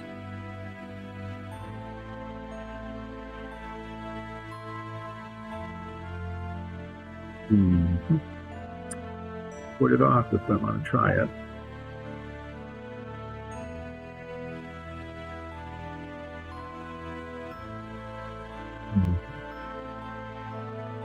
Now I'm looking at this and I'm thinking maybe those stripes should be light blue instead of red. Like red would be way too much and light blue would be, maybe I've got taste, maybe I'm not too gaudy about it, because the primer color that the aquamarine or turquoise, is it turquoise? Yeah, the turquoise against the primer Doesn't look too bad.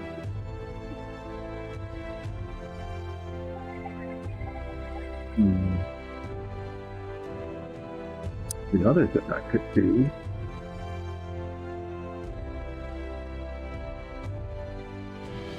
is to paint them silver. What I'm going to do is think about this a little bit.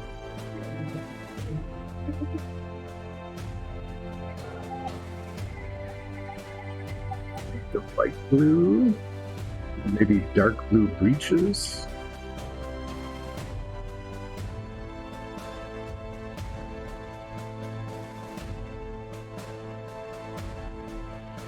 Light blue in the pants, because then I can wash it with a blue wash on it to bring out some of the texture. But I'm thinking, I'm tempting to paint them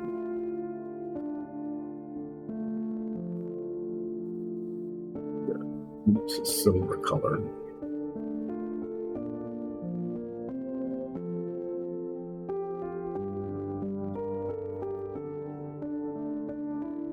That one,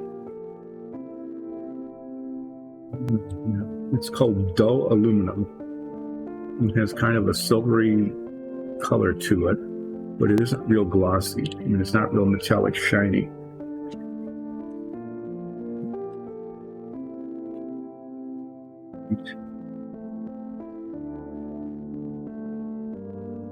Used it before, and it's really kind of interesting.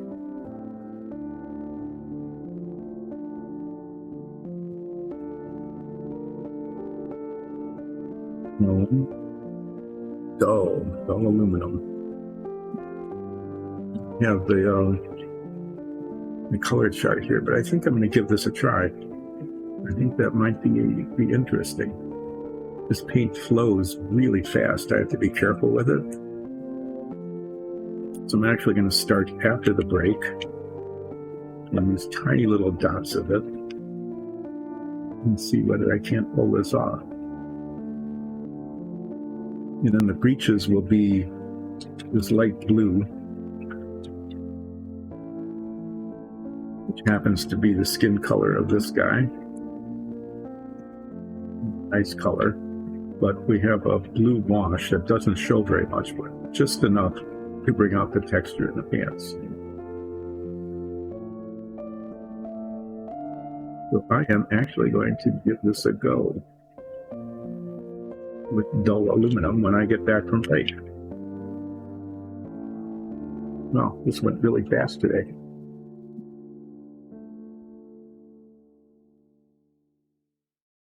So I'll be back. Either I will be back, quite likely, to continue working on this guy, or there is a chance, depending on how the travel agency is going, that Nikki will come down and paint something else. I'm going to do one thing before I finish up. And I'm going to put little red dots on the centers of those, and I'm going to use a pen to do that. I'll be right back.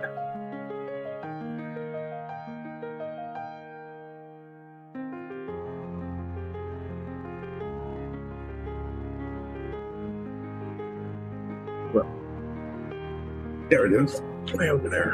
Okay, it's a red pen, very fine point on it.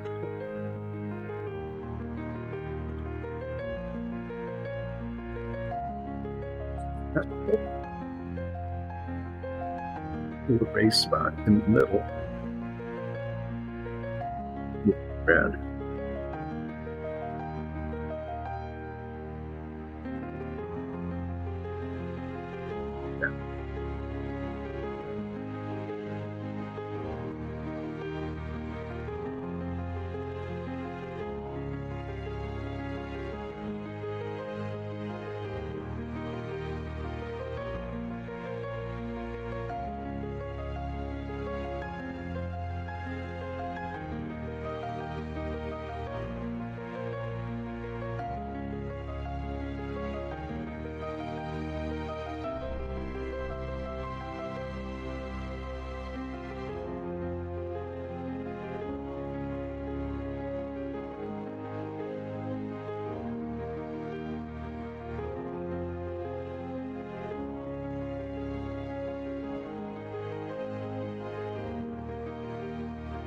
You got a little bit up there.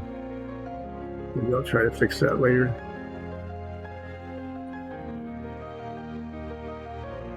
Okay, so now I'm going to take that break now that I did that, and then come back with dull aluminum and try to paint stripes of dull aluminum between the stripes of turquoise. So, see you in a bit. Enjoy my break and yours too.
That took a little longer than I was planning, but mainly because someone said, "Oh, you should eat something today."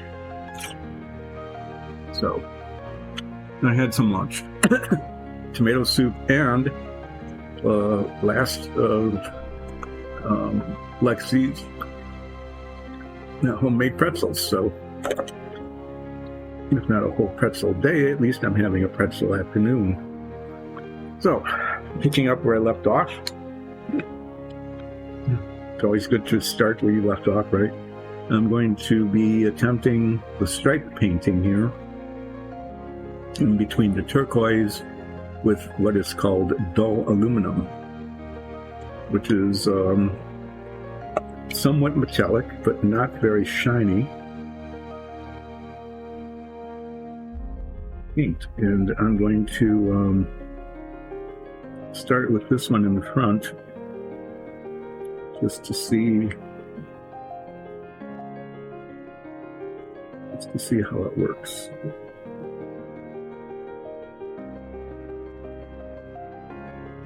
No.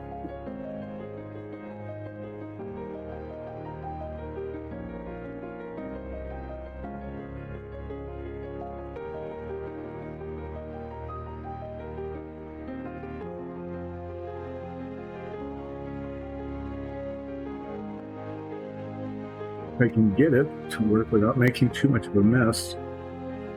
I actually think it'll look pretty cool.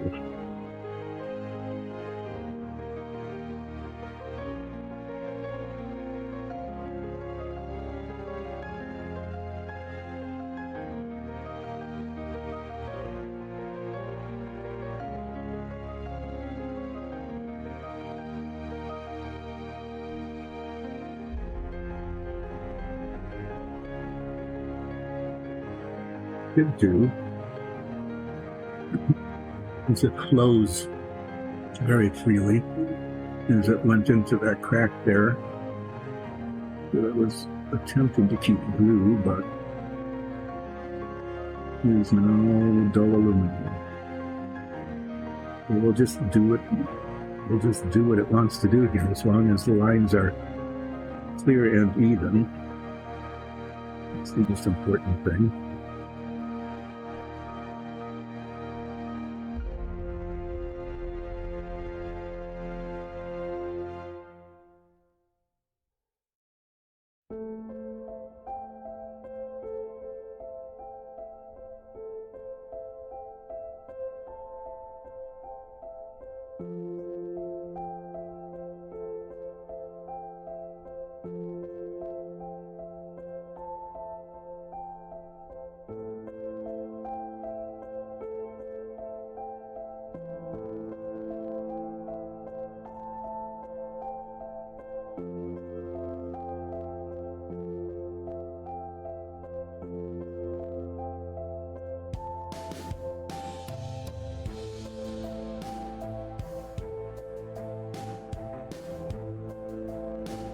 What we may end up doing here,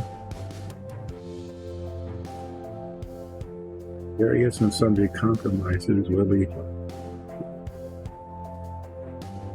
satisfied with the impression of the stripiness and not necessarily the absolute accuracy of them.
going to have to do a little bit of turquoise touch up in a few places where the line is just not quite where I want it. Like here, I got some paint on that.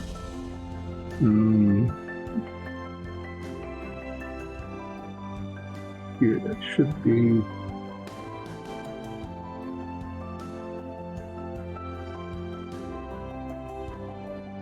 Missed where the tip of my brush was there.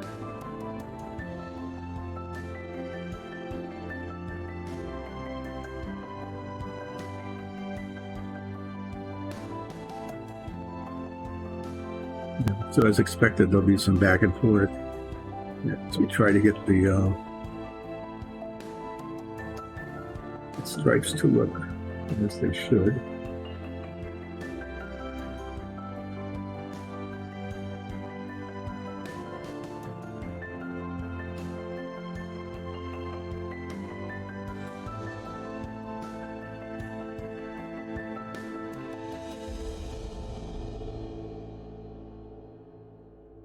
I like the color combination. You can see as it dries, it looks a little metallic, but it's not real bright, okay? That's the nice thing about that color.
Okay, well, for the most part, I'd say this is doing okay.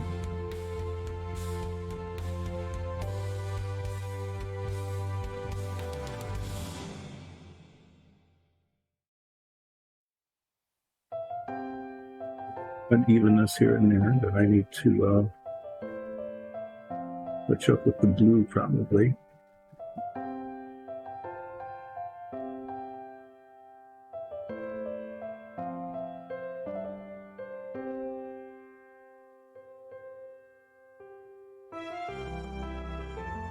Got some spots on the underside. I'll have to use the dark gray black paint for that. This will even out here along the bottom. The raggedness there is right at the top of the pants.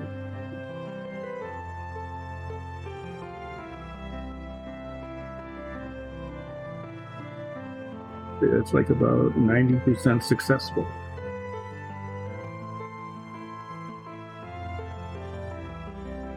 A little bit of the darkish blue kind of on here. Yeah, I mean, it's little bits of touch-up. They're going to be necessary. I want to let that dry a little bit before coming back at it with the blue, because I don't want the blue to run into it. And then get that,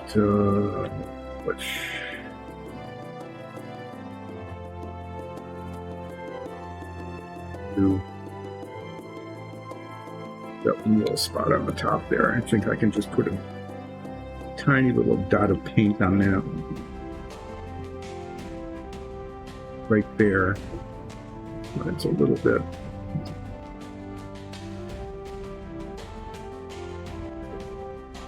too far onto the blue, the dark blue.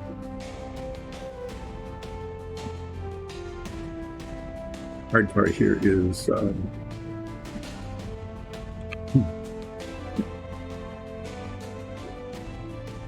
being where the tip of the brush is.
What's bothering you is this tiny speck.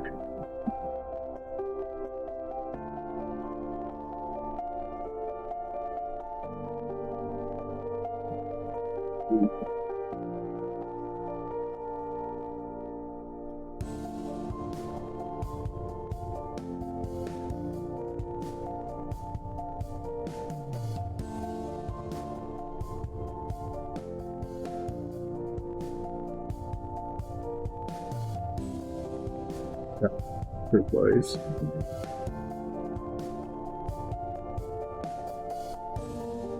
And to make an effort, touch up in the other direction.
Using my brush and trying to push it into the spot. Right.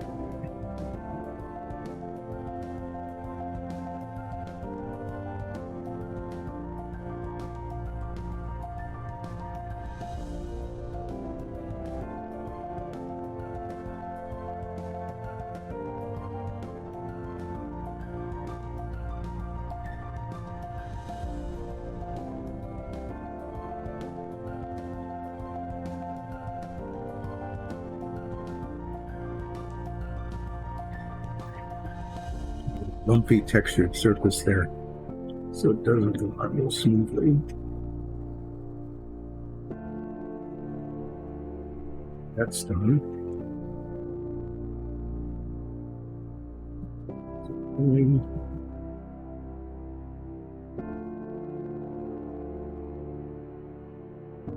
A little bit down here on the top of the pants because Otherwise, that might not be covered, but I want to later.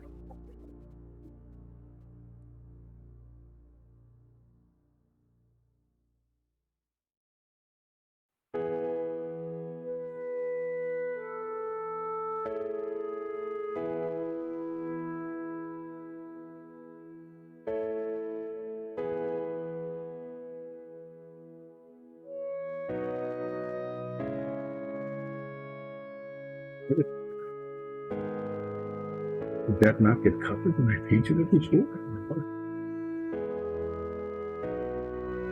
There's a whole spot there that's blue that should be silver. And I'm pretty sure I didn't get the tip of the brush there. I need to clean up this line here. And I need to get the aluminum back out again. There's this whole lot right down there that's blue. For no good reason, it shouldn't be.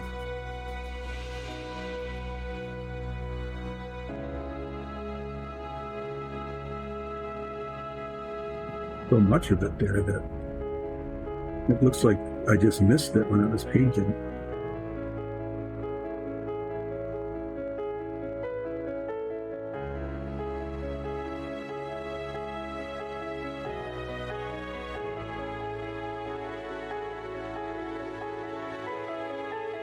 That's what happened. I just missed it. Up there. So I'm going to be going back and forth a little bit here. Wait for that to dry. A little bit. Just one more pass through. While I'm waiting for that, I'm going to get this paint out and touch up those little spots where I got silver on the dark black. You can see them there.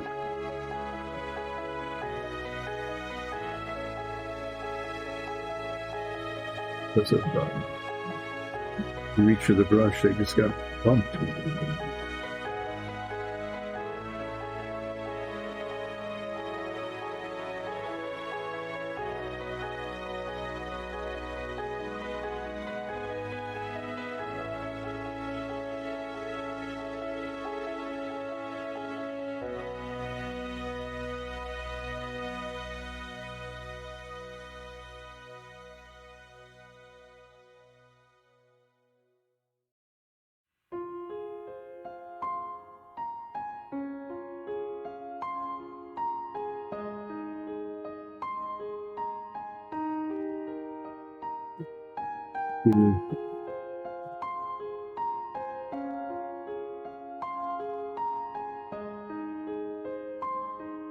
Looks like a spot that just actually didn't get painted to begin with.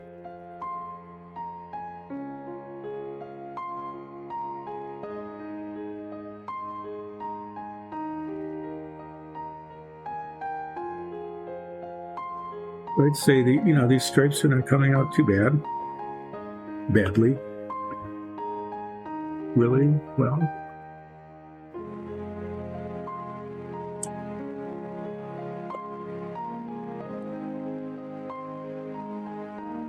Get the dull aluminum out again. There's one bit down here.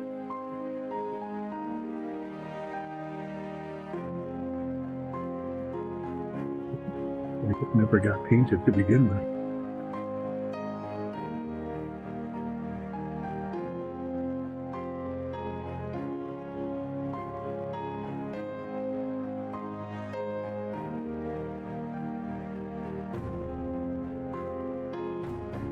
Up here. No. I have to brace this up against my knee in order to hold it.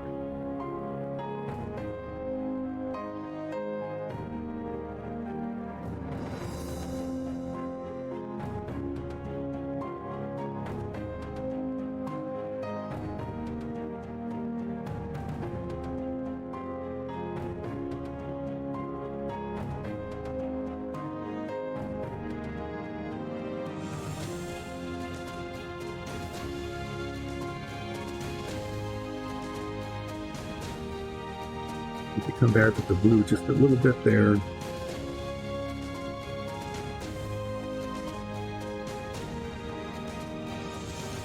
That's just a crease. Yeah, it's just the way the light is on it.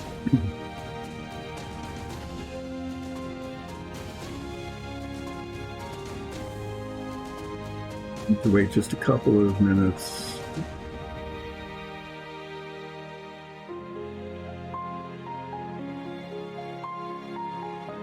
This dry, so I can come back with the blue and touch that other last spot up.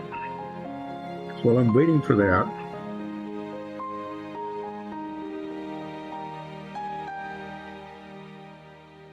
I guess I'll paint the pants next.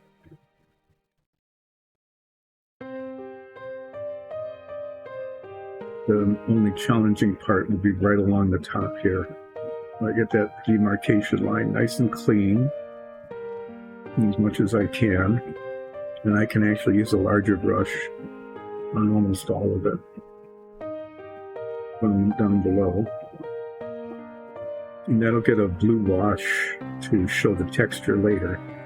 Then it's getting almost time to start painting the body color. And then the last thing I'm going to do is this.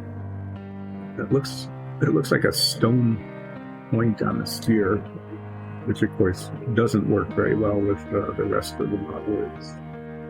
It's fancy dancy, but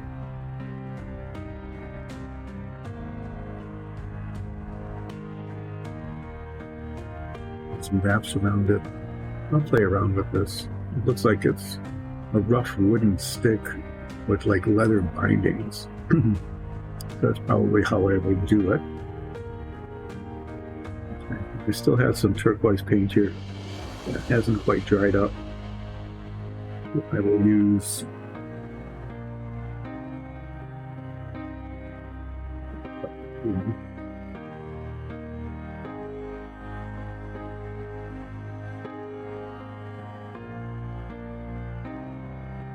back and forth under its island.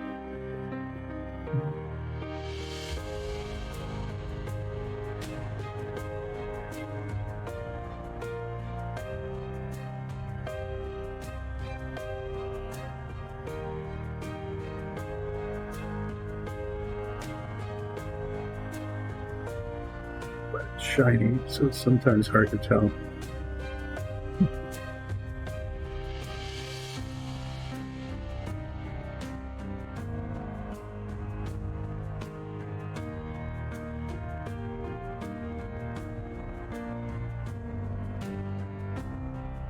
Right, so I think actually I'd have to say that the striping, the blue and the dull aluminum striping, actually turned out pretty well. It looks pretty decent. A good color combination. It's not too garish.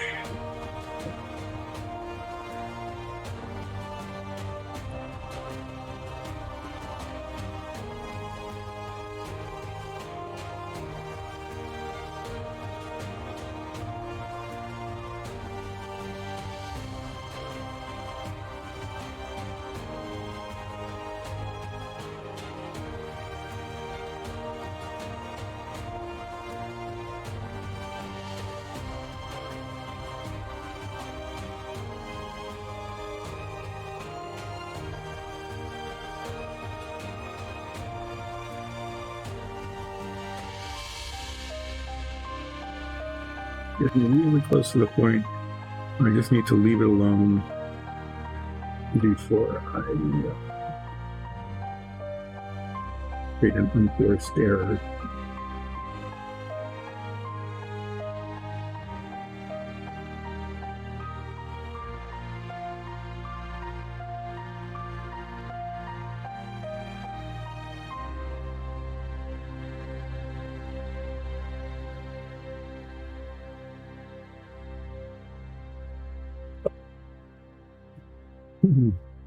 Stop messing with that. I'm going to get out. I'm going to get out the polished gold for just a minute. But I put that red dot in that one spot.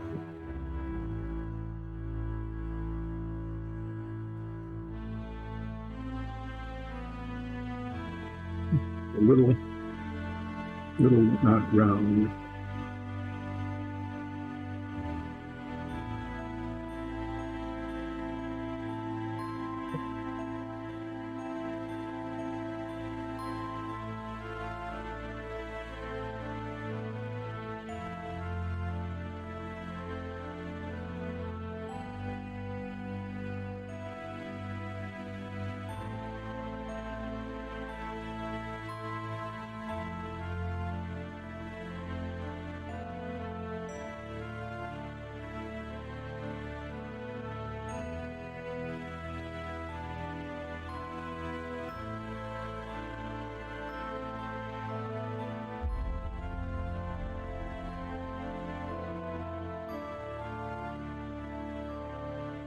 Perfect for this battery. Okay, now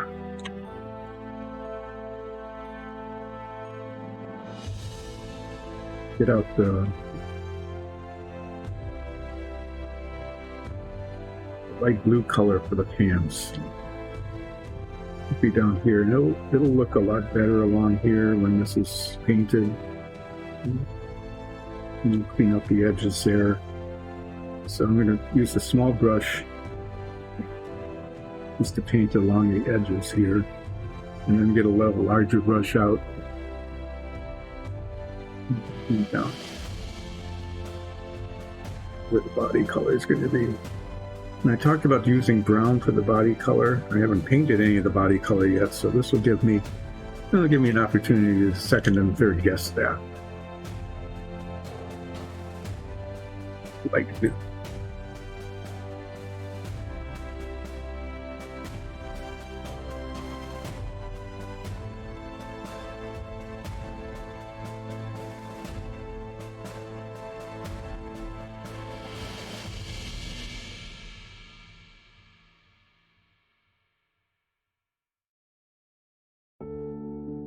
Peter from Mars. Thanks for joining in.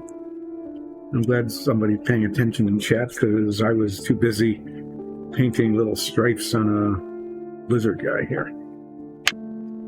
So, okay, so we'll get this paint on here. And what I want to do is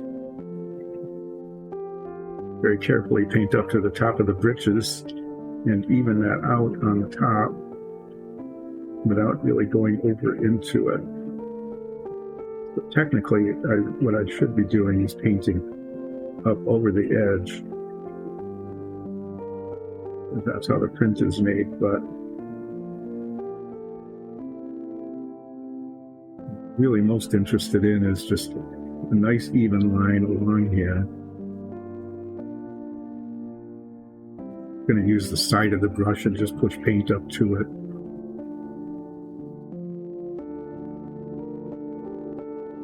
Having spent that time making stripes, I don't want to have to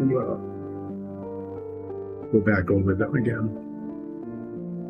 And use a little brush back here just so I can reach it without touching the back of the cloak. But otherwise, I'm just going like about 1/8 of an inch down onto the pants, and I'll use a larger brush to finish them.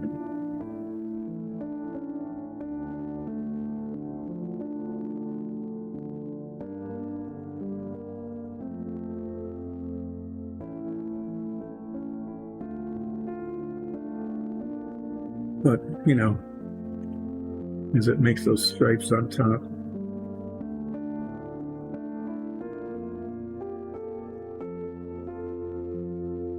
And evened out. They don't look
That looks fairly good. Now I'll get the slightly larger brush out, and I'll go real quickly finish up the bottoms of the pants.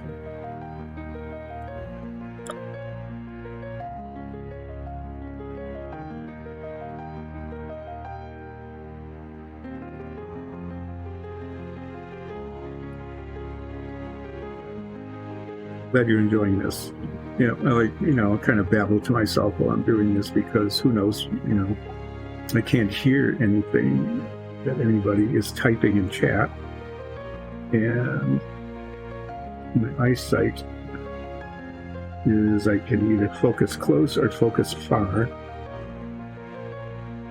Unless I'm wearing my trifocals, but then I'm bouncing my head all over the place, trying to get the focus right.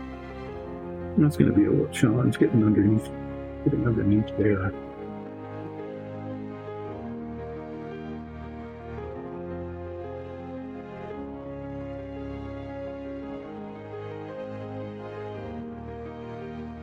Pants.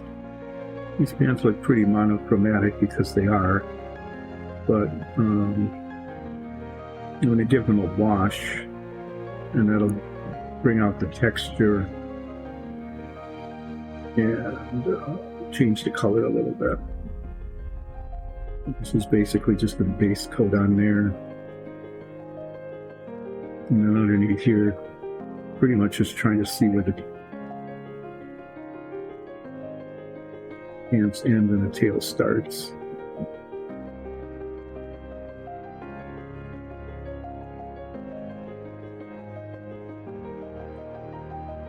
Getting to be really close to decision time about the skin color of this lizard. Each one of the lizards, there are 8 of them altogether, 6 of them are already done. Just bring them on camera here again a second. You can look at them from top down. Because they all have different colors. This one has a helm, so it's not brown, but it's actually orange. So there's a range of colors, and even in terms of body decoration.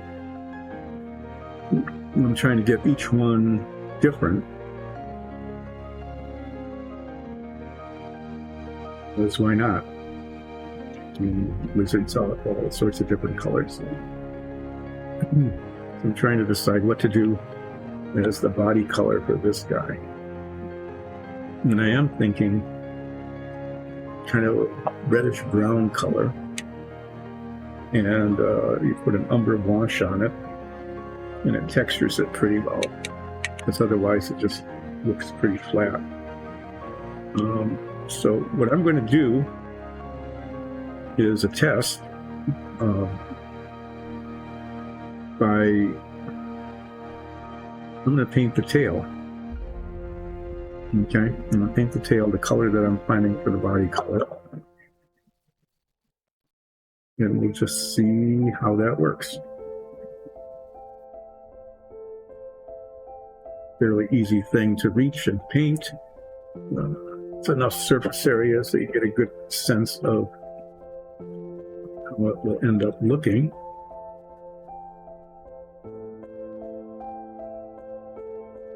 I can even use this bigger brush. At least initially, I'll give that a try. It's on, it looks really pretty colored, actually.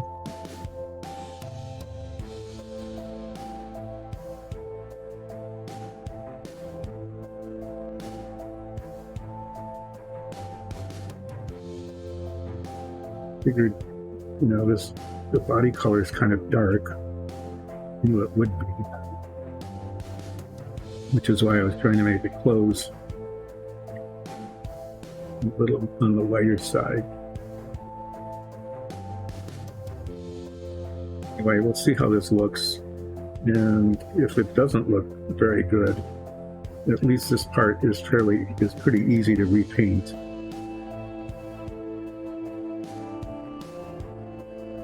Something else until we get something that we like.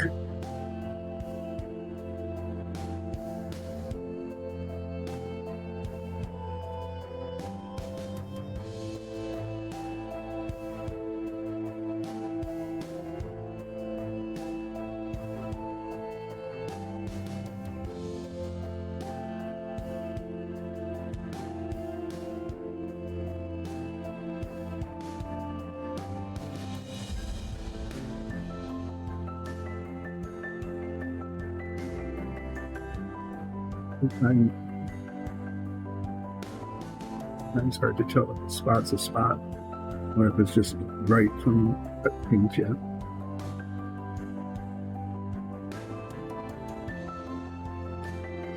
Look, there's a whole spot back there. Oh, when I painted the pants, that's what happened. Okay, I'm going to paint this foot also. I'm right here. And see how it looks next to the armor color.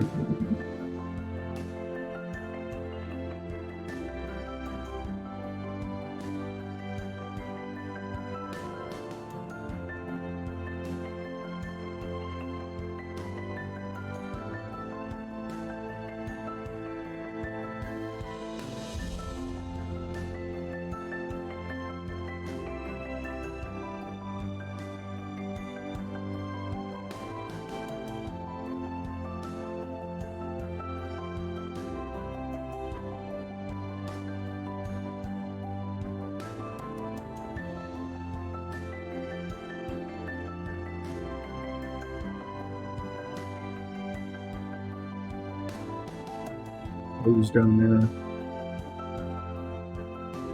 there. Okay, this will be a good test because I'll see how it looks against a couple of the other colors.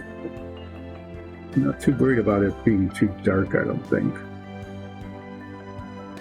Maybe some of the others, like this is a pretty dark color. That turned out okay. And I'll let this dry because this paint changes color pretty significantly as it's drying. And while I'm waiting for that, I can do two things. One is I can touch up the back of the cloak there where I caught that.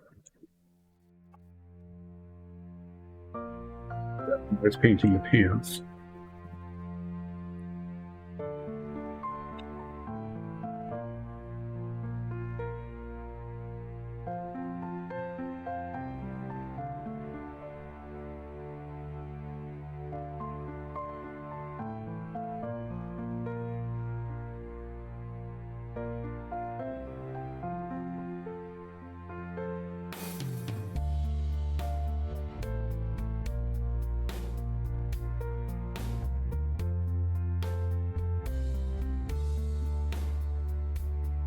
And the other thing is I was noticing that brown had a lot of buildup on the cap, the rim of the bottle as well, and I've been cleaning those off as I've been catching it.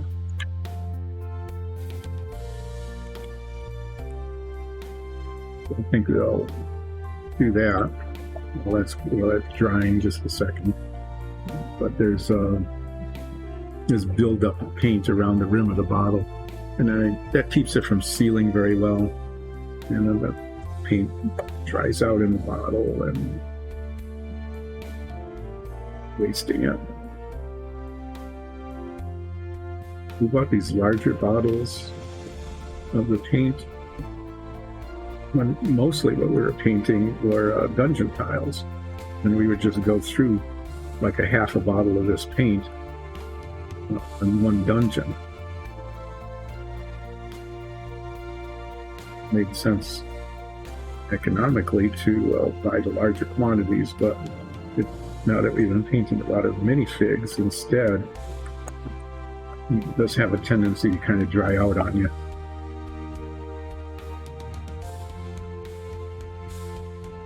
Inside of the cap as well.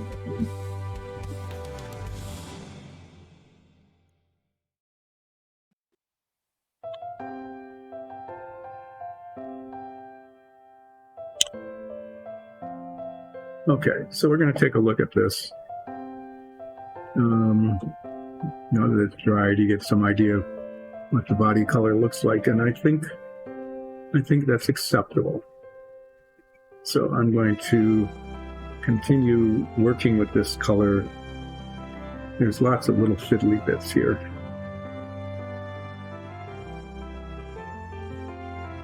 Border areas where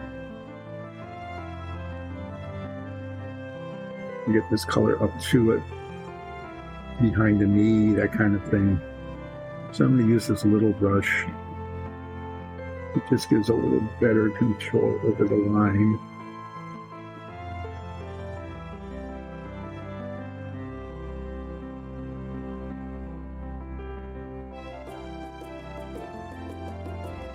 Does take a little longer to get any paint anywhere.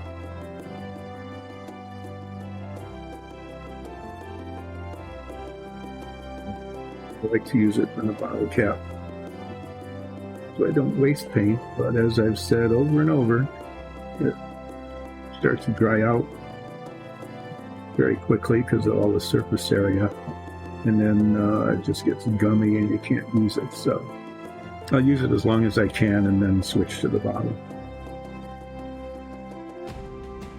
But mainly what I'm trying to do is get from here to there.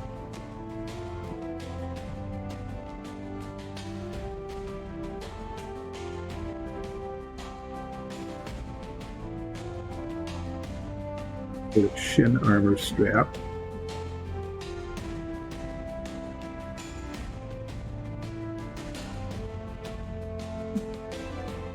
Here.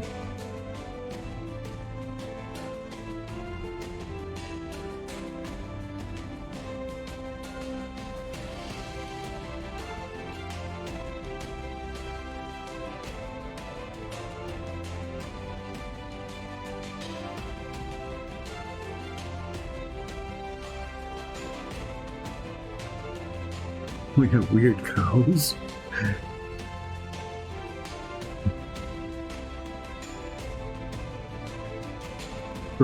Purple lizard.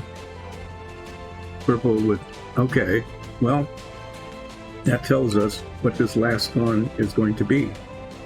The last one, which is yet to be painted, and maybe Nikki will do it, will be purple. It seems fine.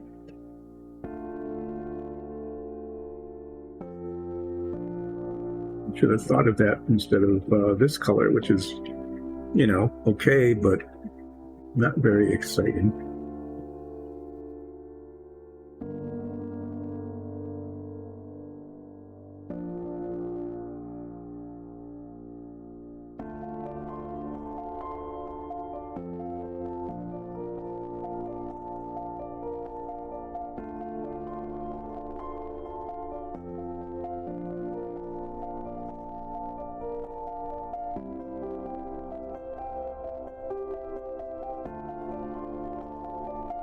Really will be a really fine old lizard.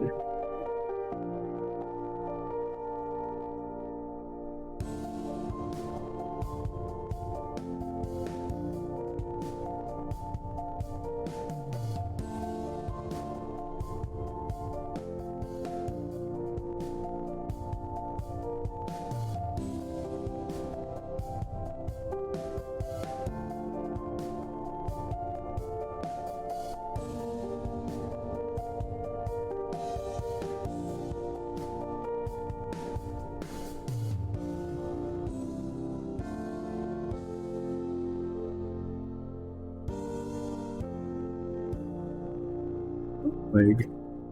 That leg's come along there. Sometimes you can't tell because of the light whether that's a spot that's not painted or whether it's just bright because it hasn't dried yet. There, anyway. Okay, so I'm going to do the knee, the up here, this side.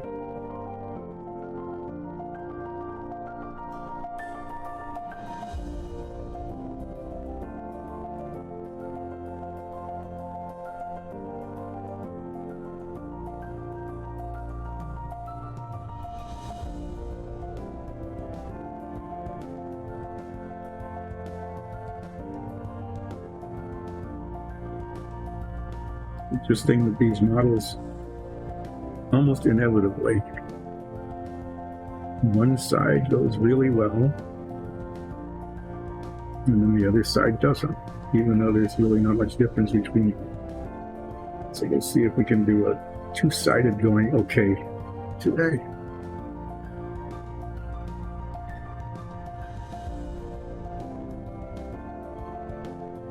And you're doing this technique of putting the paint down, painting up into line demarcation. And then we'll flip the whole thing over and paint down, but in this case it's up because I flipped it over into the line in the other direction.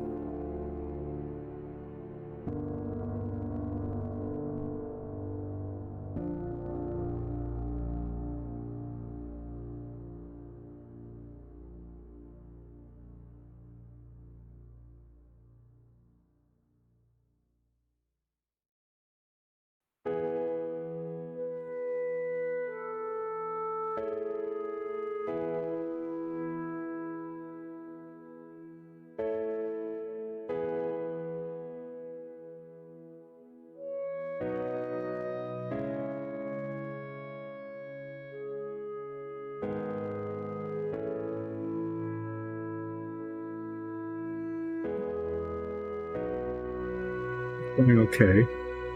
One other, the other good thing that happened today is now we know what color the last lizard will be. It was a real struggle picking the color out for this lizard. It's not knowing what to do with it. But now that we know the other one's going to be purple, it takes a whole lot of pressure off whoever ends up doing that one, whether I end up doing it or whether Nicole picks up. A lot of that will depend. Nicole is really busy today in her other avocation, which is being a travel agent. So she's working really hard helping somebody get traveled. So I was kind of planning to only do half a show today.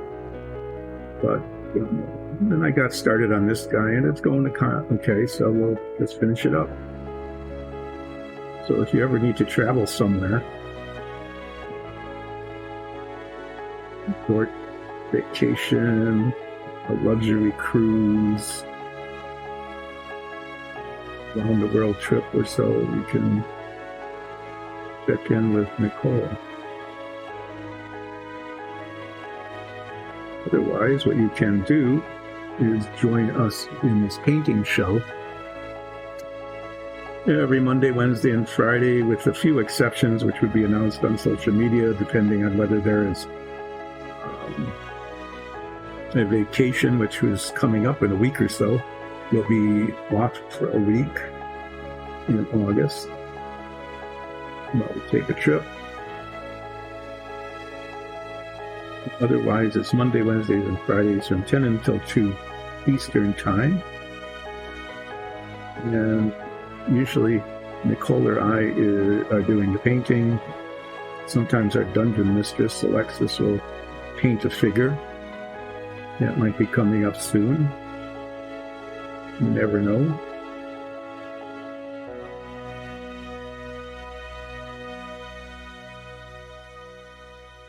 Maybe sometime in the not too distant future, if I can talk her into it,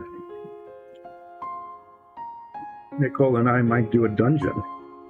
We haven't painted a dungeon in a long time. Usually there's somewhere between 25 to 35 tiles, walls and floors. We base coat them, highlight them, and wash them, and they turn out usually really cool.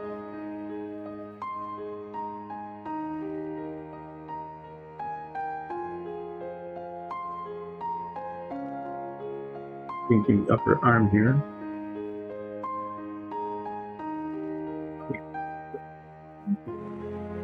Come up on the tip a little bit.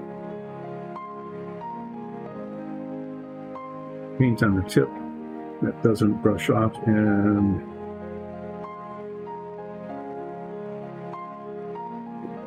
paint goes.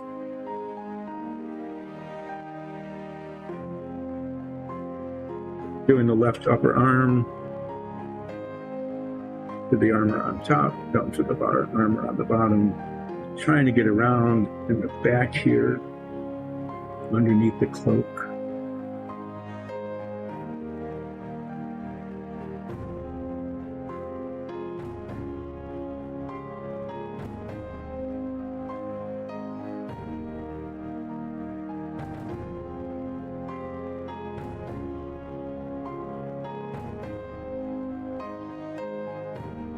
lost contact with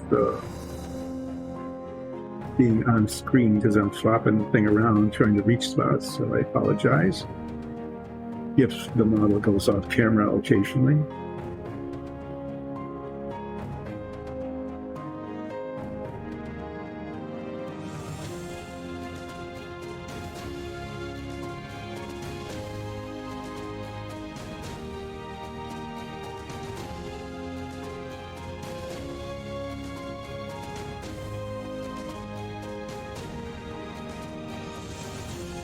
Metallic arm here.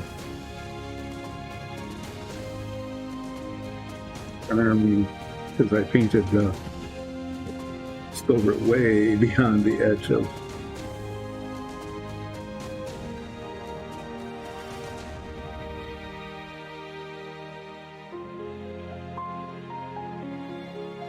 one point. I'm going to flip this thing over in a way I hadn't before and see that. Oh, look at that. I missed an entire section. I've done that. Painting merrily along and thinking, oh, I'm almost done. And then I turn it in a new direction and clearly see a huge spot that I totally missed. Fortunately, sometimes in an area that's really easy to reach, which is why it's so obviously not painted when I see it. And it is not painted in. Now I'm going to do the hand. This is the left hand here. Very well-defined print on the model. Fingers are really nice and clear. Boy, that detail will hold up as it gets painted dark color.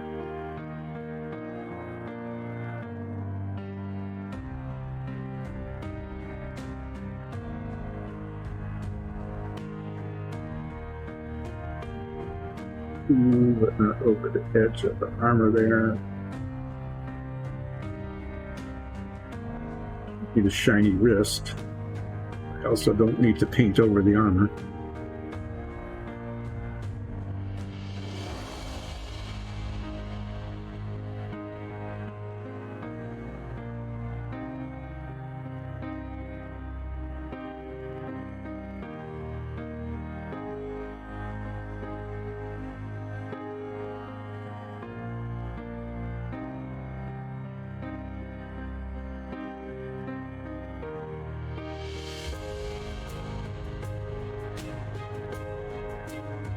Things like the palm of the hand, right?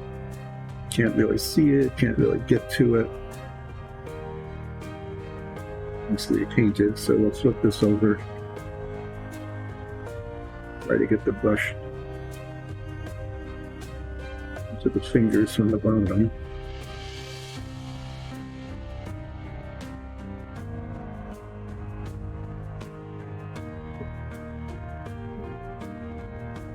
Things that shouldn't be painted. Too bad.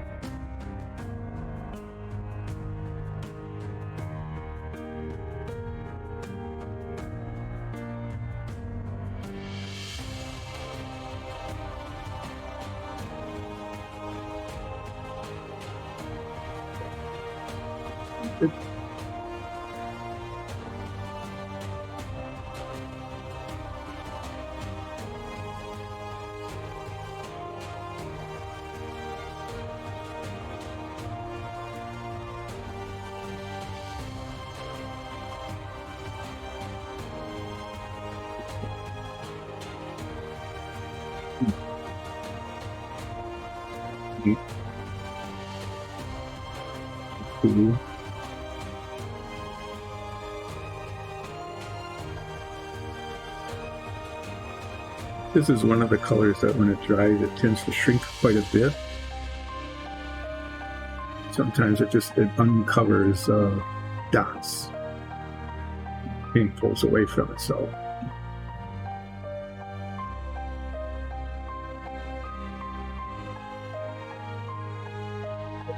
Okay, this will be interesting. I need to get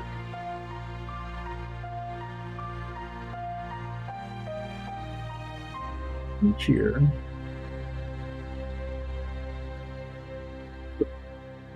The location of the model here.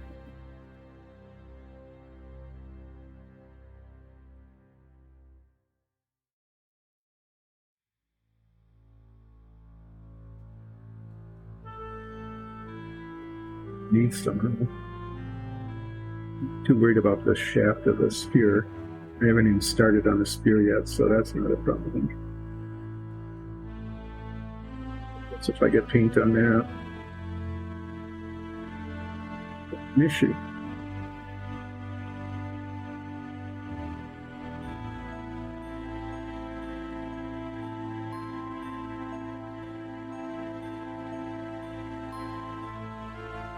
Take advantage of that situation to reach down and around.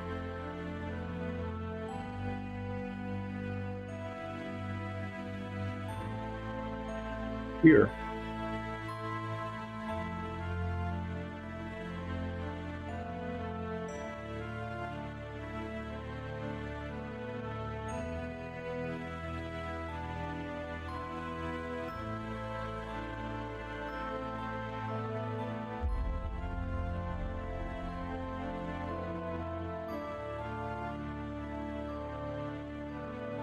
Okay, that was achy. I managed to get a cramp there from that.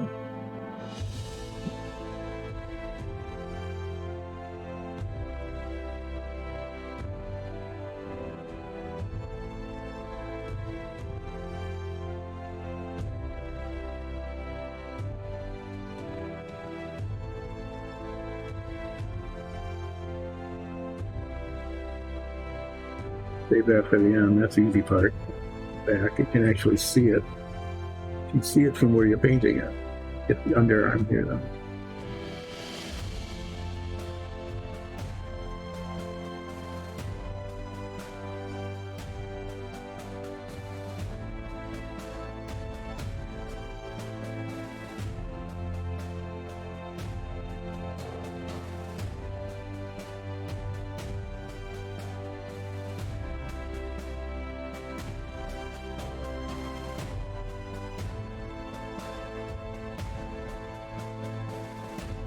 This very much, but yes, finishing up.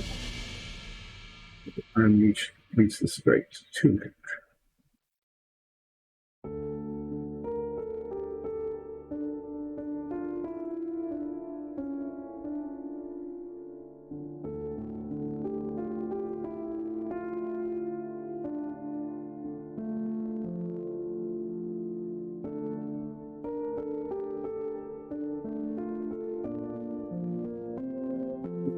Covering up that little blue spot.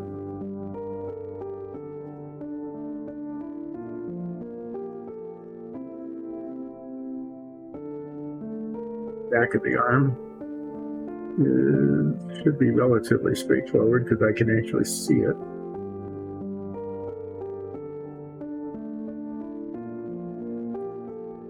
Demarcation line is a little ragged there. There's like a mold mark or something. It probably should have been scraped off, but wasn't. We'll just paint around it.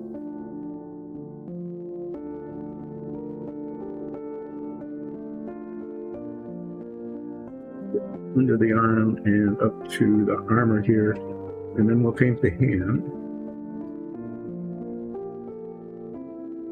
Start on the head.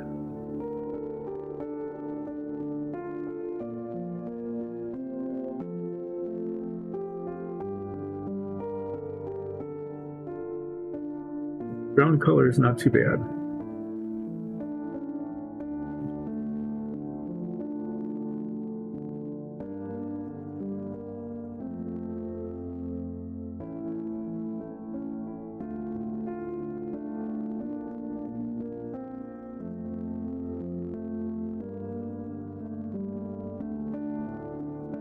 And like I said, I haven't painted the shaft of the spear yet, so I'm mainly just concerned about the line between the hand and the armor.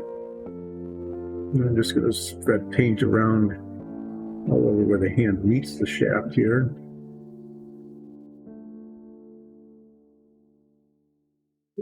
Paint it.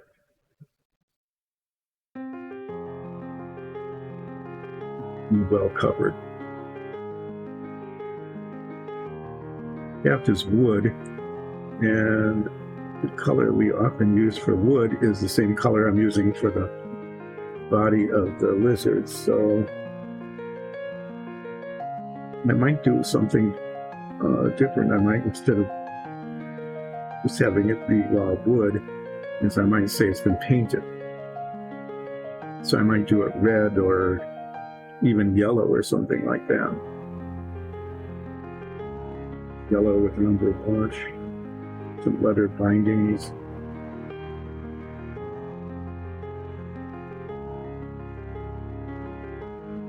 Make it a little interesting. It's got a stone head. And usually for stone, we've been using gray with a black wash, but this could be granite. And we used to, one of the very first dungeon tile sets we did was red granite. So it was scarlet red with a black wash. That came out pretty well, and I might just use that for this.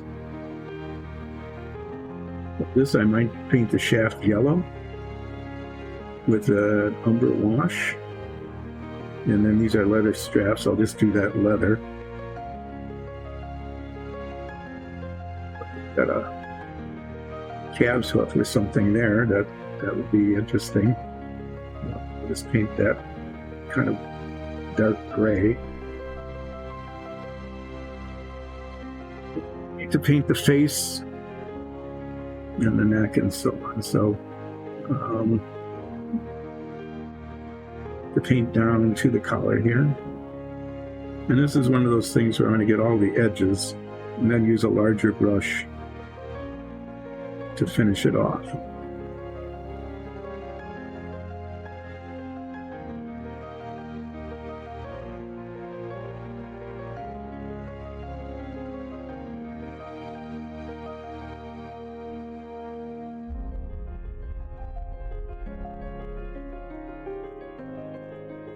Time here, and got about a half an hour left.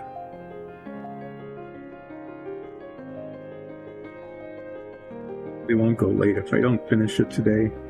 It'll be a like finish it up later kind of situation. Leave something for another show.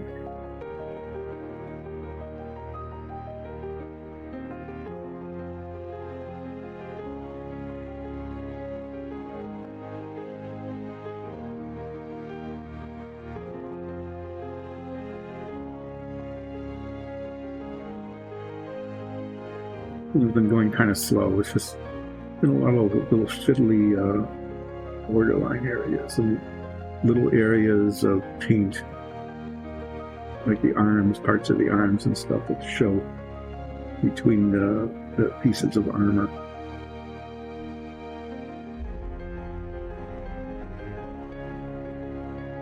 If there's anything left of it at the end, it won't be very much.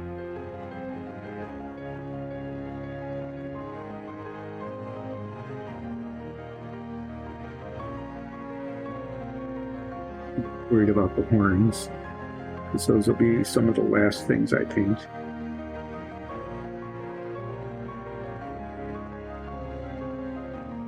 That was not a good thing. I didn't even know how I touched it.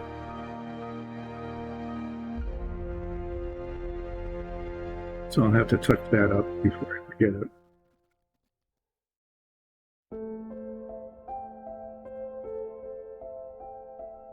Interesting how, sometimes a brush has a life of its own. Like that spot, I'm going to put some paint there. Even if it's not anywhere near where you're actually painting at the time. I'm sure anybody who's done painting has noticed that.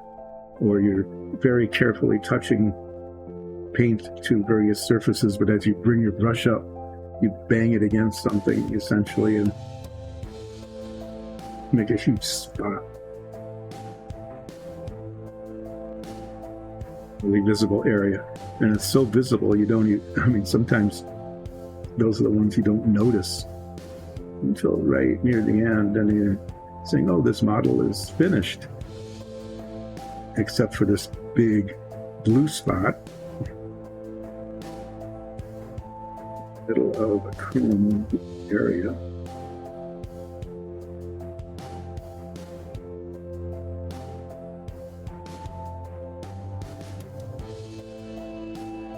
Thing like that. Would be touched up sooner than later, because otherwise it's the kind of thing you forget about and then don't notice until it's very much at the end. Getting around the neck pretty well there.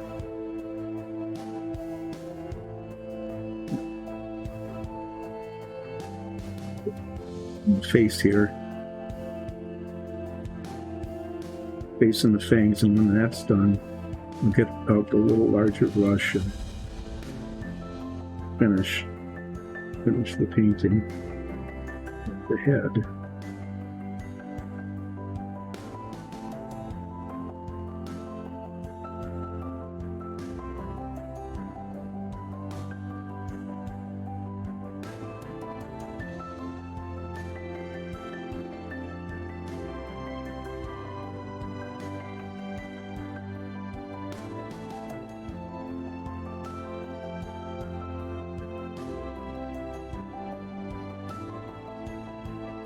And somewhere along the line, you need to put eyes on.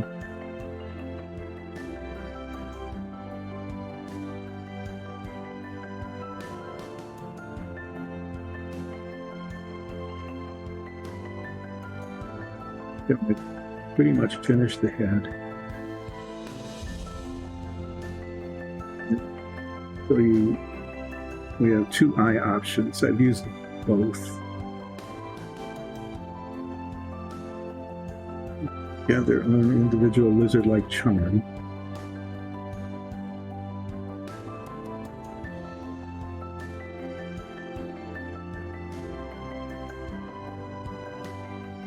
Is if you notice here as I'm painting over this, there's kind of this depression area there.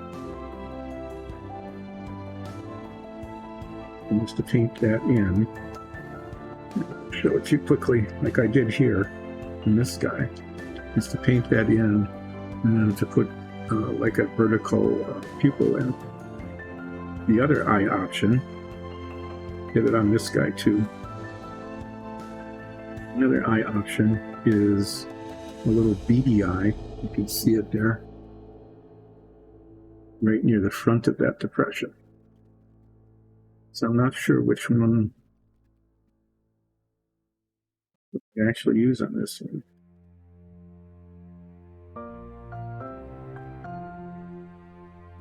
Like that. Okay. Well, maybe I will.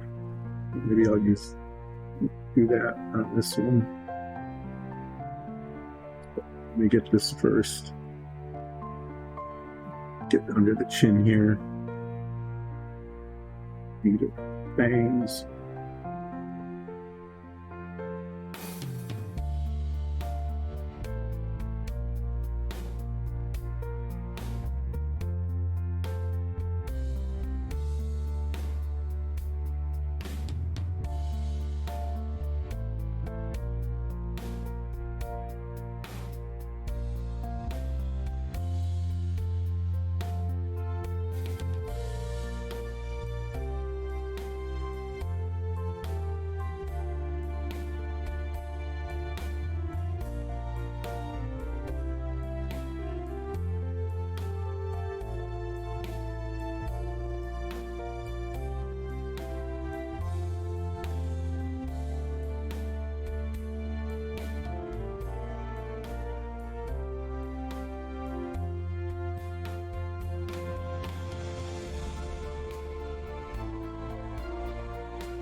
But what I'm going to do now is switch to a little larger brush and finish painting the head.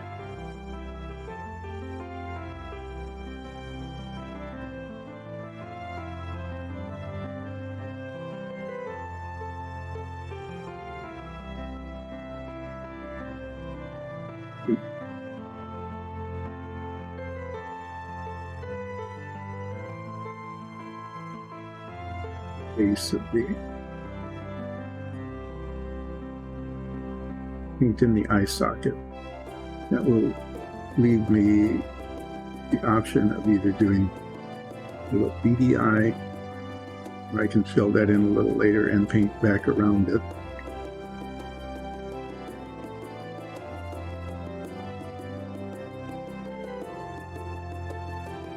With the base of the horns. The horns are going to be kind of a light gray color, maybe even like a dark sand with just a contrast. I want to make sure the head gets painted. I'll have to decide with this guy. This guy had some stripes. This guy had some dots. I might paint some stripes along the top. Probably not quite the same as this, but similar. Casting color. So I just want to make sure that I've got it covered here before I wrap up this dark brown paint.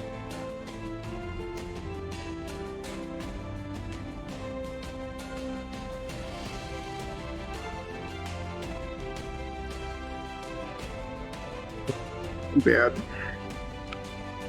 What I'm going to do next, because left by the horns and the shaft thing here is I can't really do much like with the eyes or the horns, stripes or anything until that's dried. So there's two things left. One is I was going to use pearlescent paint on the cloak, and the other is the spear.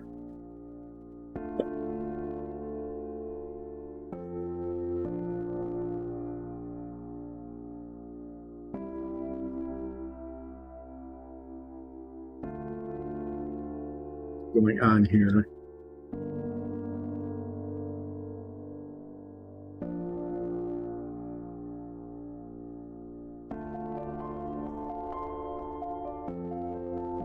No kidding. We missed Cow Appreciation Day.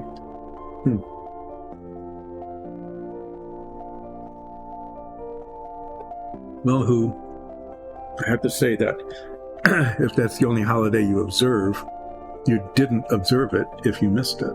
So that was a failure. Okay, I'm going to try the pearlescent paint thing.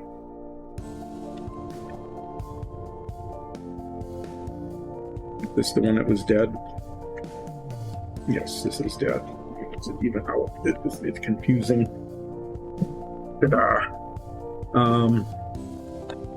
We have 14 acrylic paint colors, pearlescent colors, very, very jar, lots of big jars and things and stuff. So, what color do I pearlescent it?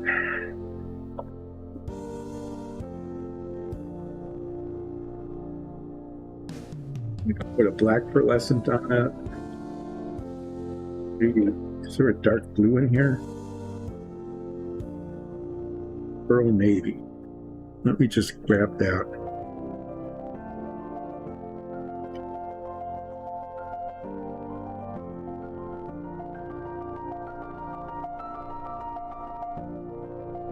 Blue. Green blue's kind of a nice color. We're going with kind of a blue theme here. So I'm gonna just basically try to do a wash on the cloak using little bits of this pearlescent paint. And as I mentioned, this really is kind of a low risk thing, because if it doesn't work, really just paint over it again. So I'm just going to get little bits of it on my brush, and I'm going to smush it on. So, anything else?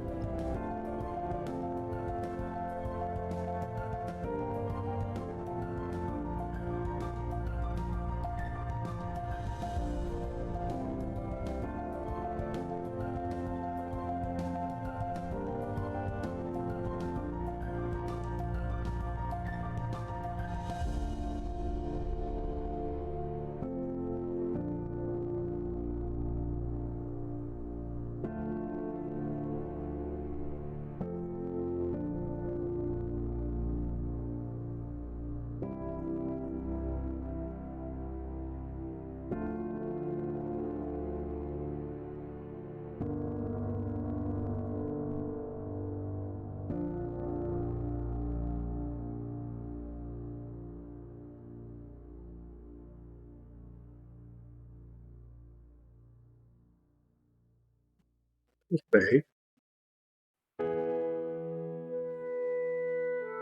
that I mean, it's kind of shiny, but it's cool looking too. So we'll just let this be.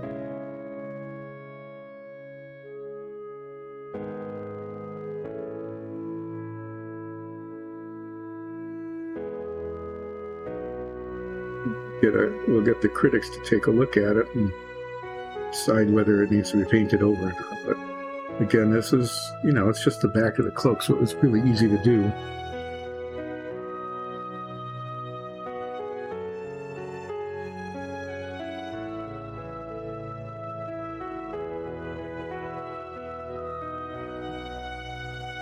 This is going to get washed. Cloak, interesting. The armor is shiny.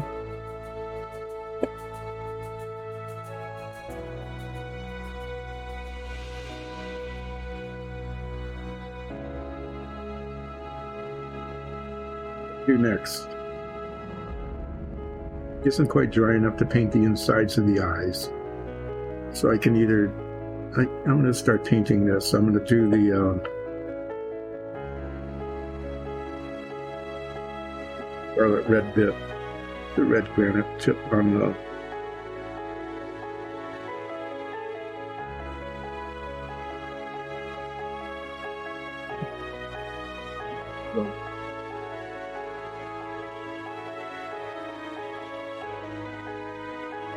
you have another one somewhere, scarlet red.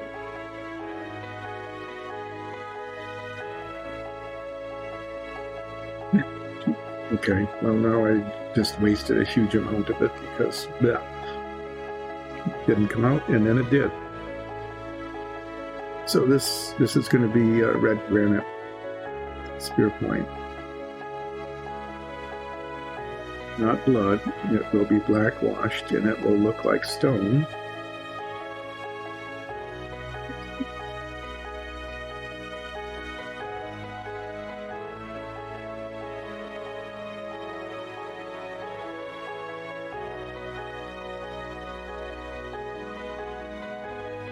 So there's leather bindings that'll be painted leather. There's a little claw and a hoof.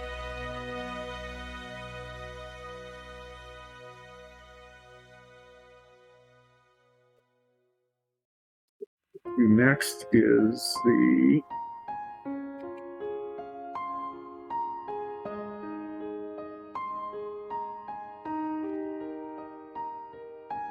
paint the leather bindings. Standard leather brown leather color. Paint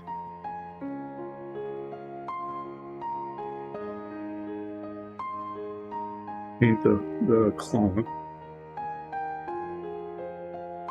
Paint back here first, because some of that's up against the red, and I want that to dry just a little bit.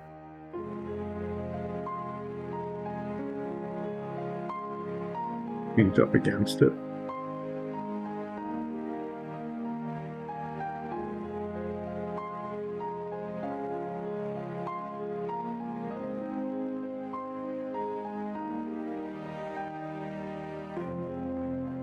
Careful. This is how it gets painted next.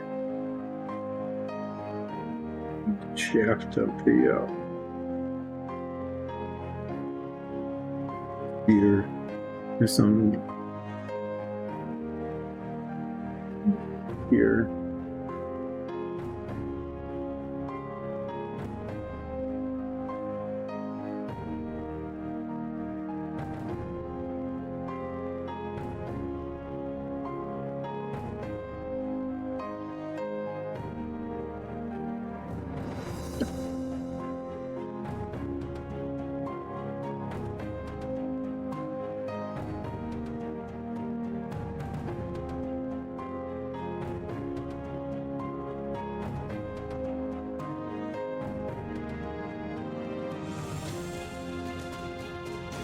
It was always sort of disappointing when it first goes on because it's so yellow. Then we discovered if you put an umber wash on it, it looks really leathery. I need to do these leather bindings here. And I don't want to get it on the red, like I just did, but fortunately I have plenty of the red paint sitting there that I can just touch that up.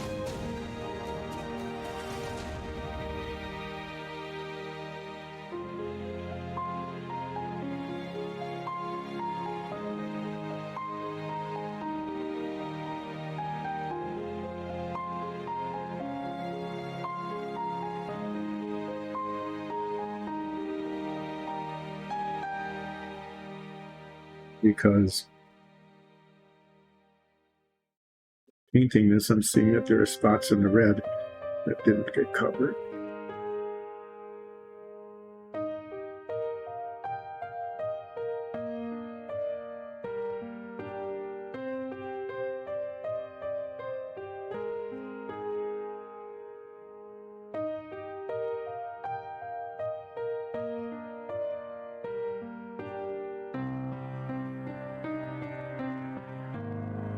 Red again, because there's a lot of it just sitting there.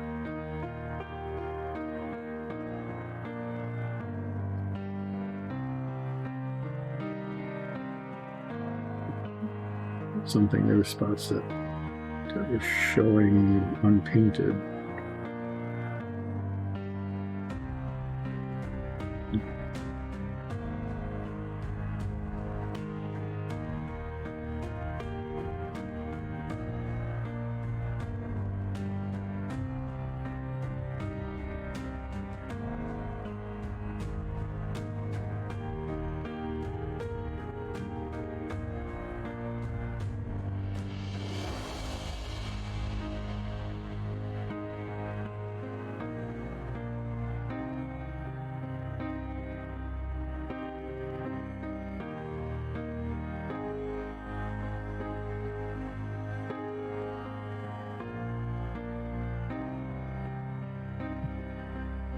In the back here.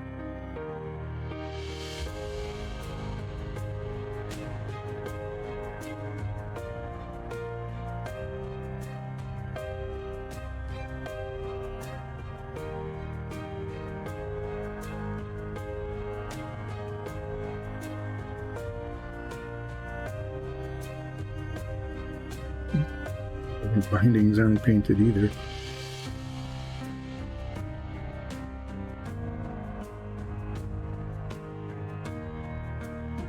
Go back to the leather.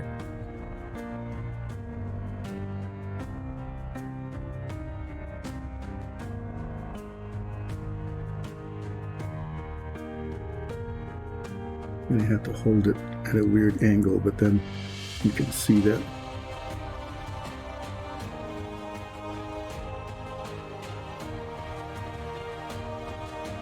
the whole section is not painted.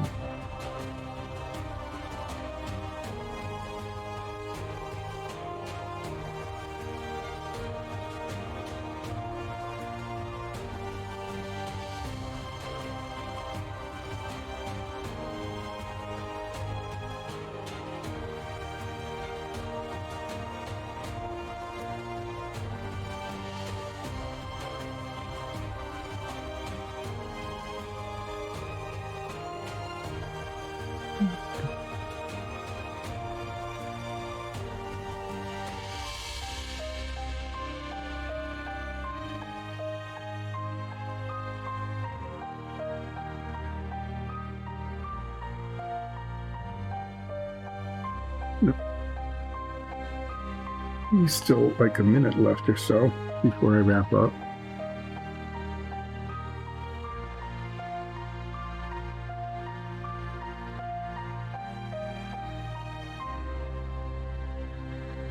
Okay. But there might be a raid when this is done. Let's see.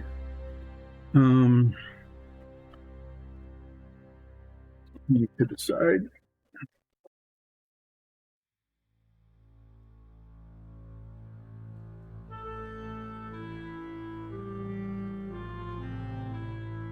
Paint that cloth ivory. It's that little cloth right there.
I'm not going to be able to finish this today, but it's coming along pretty close to being done. I'm seeing a couple of spots that need to be painted this dark brown, so I'm going to touch those up real quickly before I finish. And then the next time I am painting, we're going to finish the shaft, decide what to do with the eyes.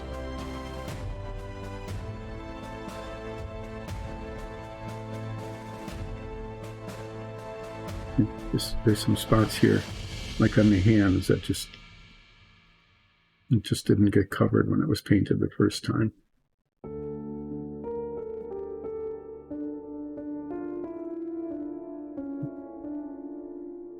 Going through, so that's not a good thing.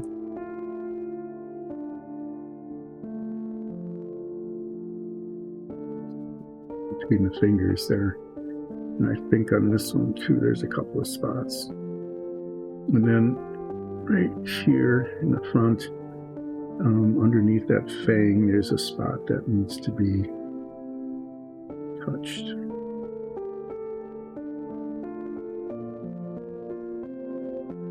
So what we need to decide is what to do with the eyes. Finish the shaft on the horns. And do maybe some decoration, maybe some stripes on the top of the head, just so it's not so boringly monochromatic.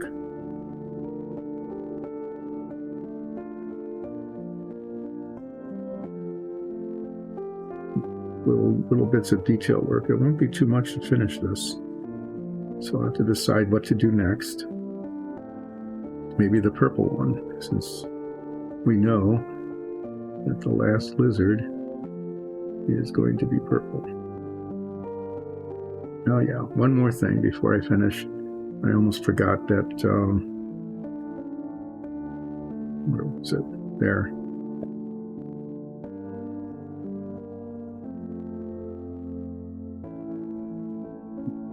Tiny touch-up spot that I knew that I would forget probably.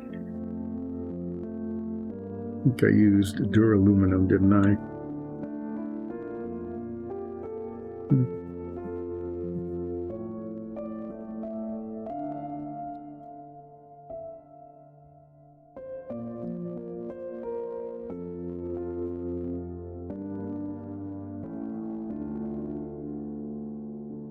Here. To be not brown.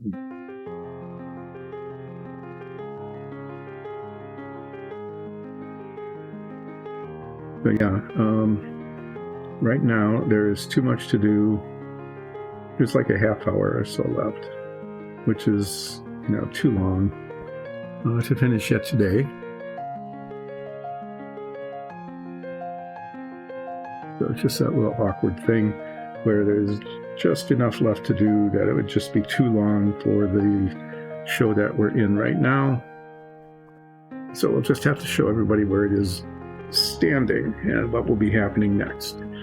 What we'll be doing is, good grief, is just making a mess of one thing after the other.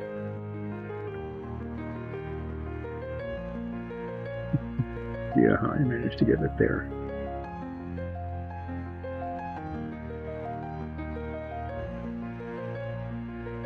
Yeah, you can't finish because there's always something, right?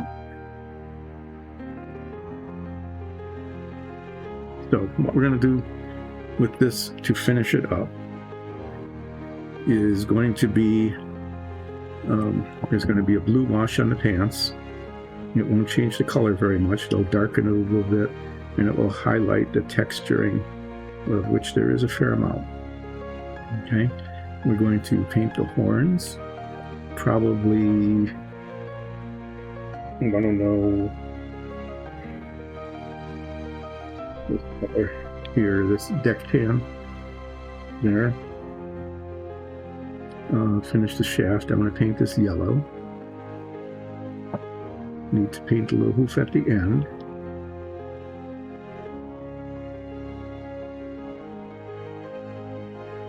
Okay. Yeah, that kind of looks okay. We're going to do some shading. There's going to be black wash on this to make it look granity, brown wash on the leather, and maybe on the shaft as well, the yellow shaft. Going to do either brown or black wash on the horns. Need to decide what to do with the eyes, whether we are going to go with this kind of motif where that indentation is filled in and then a pupil is put on, or whether we're going to go with this motif, which is a tiny little beady eye, and they are both correct. I think with this particular one, because it's so much dark color, then I'm going to paint that in with a lighter color and then put a pupil on it. Okay. I'm not going to shade the shiny armor because this guy is keeping things clean. This striped shirt is looking okay. I may end up painting like some stripes, maybe a zigzaggy kind of thing. That would be fun. A zigzaggy kind of thing up the back of his neck and across the top of his head. Okay. Probably like use a pen and put dark spots here in the pupils. Just a lot of little bits of things to help finish him off. We'll get an aesthetic judgment about whether this pearlescent paint worked on the cloak or whether that just needs to be done over. Someone else will have to give an opinion about that. So I'm looking at, little fiddly bits of things, touching up, finishing details, doing some shading, probably about a half hour of one of the next shows to finish it up.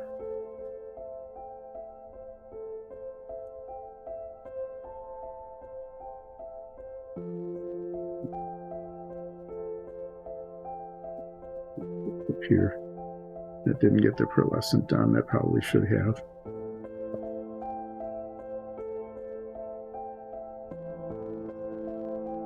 And then the last guy is the archer, and the consensus is that it will be purple, potentially with yellow spots.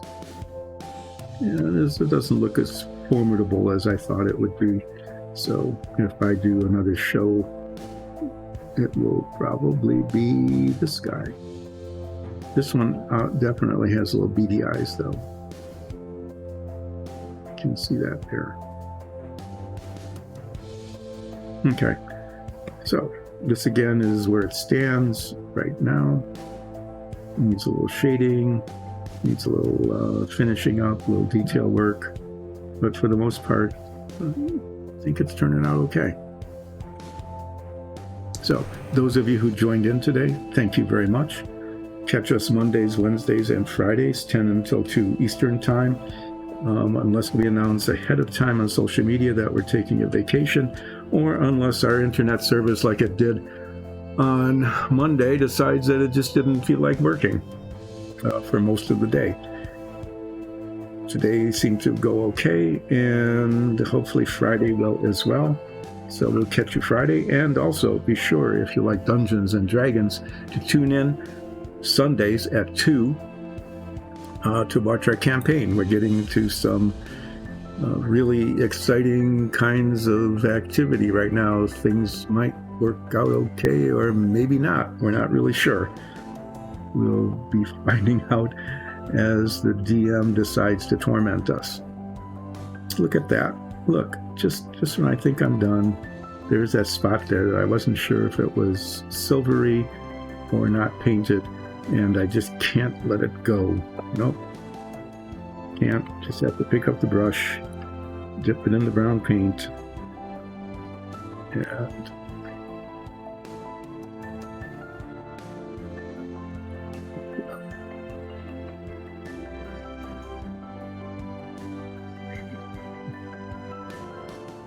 get to it.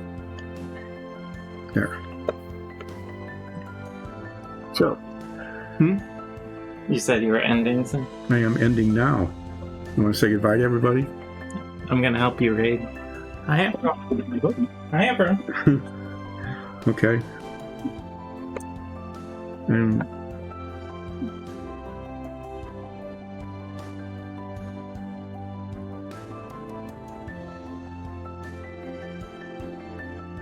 something is happening. You can do your normal sign out. Bye. See you Friday.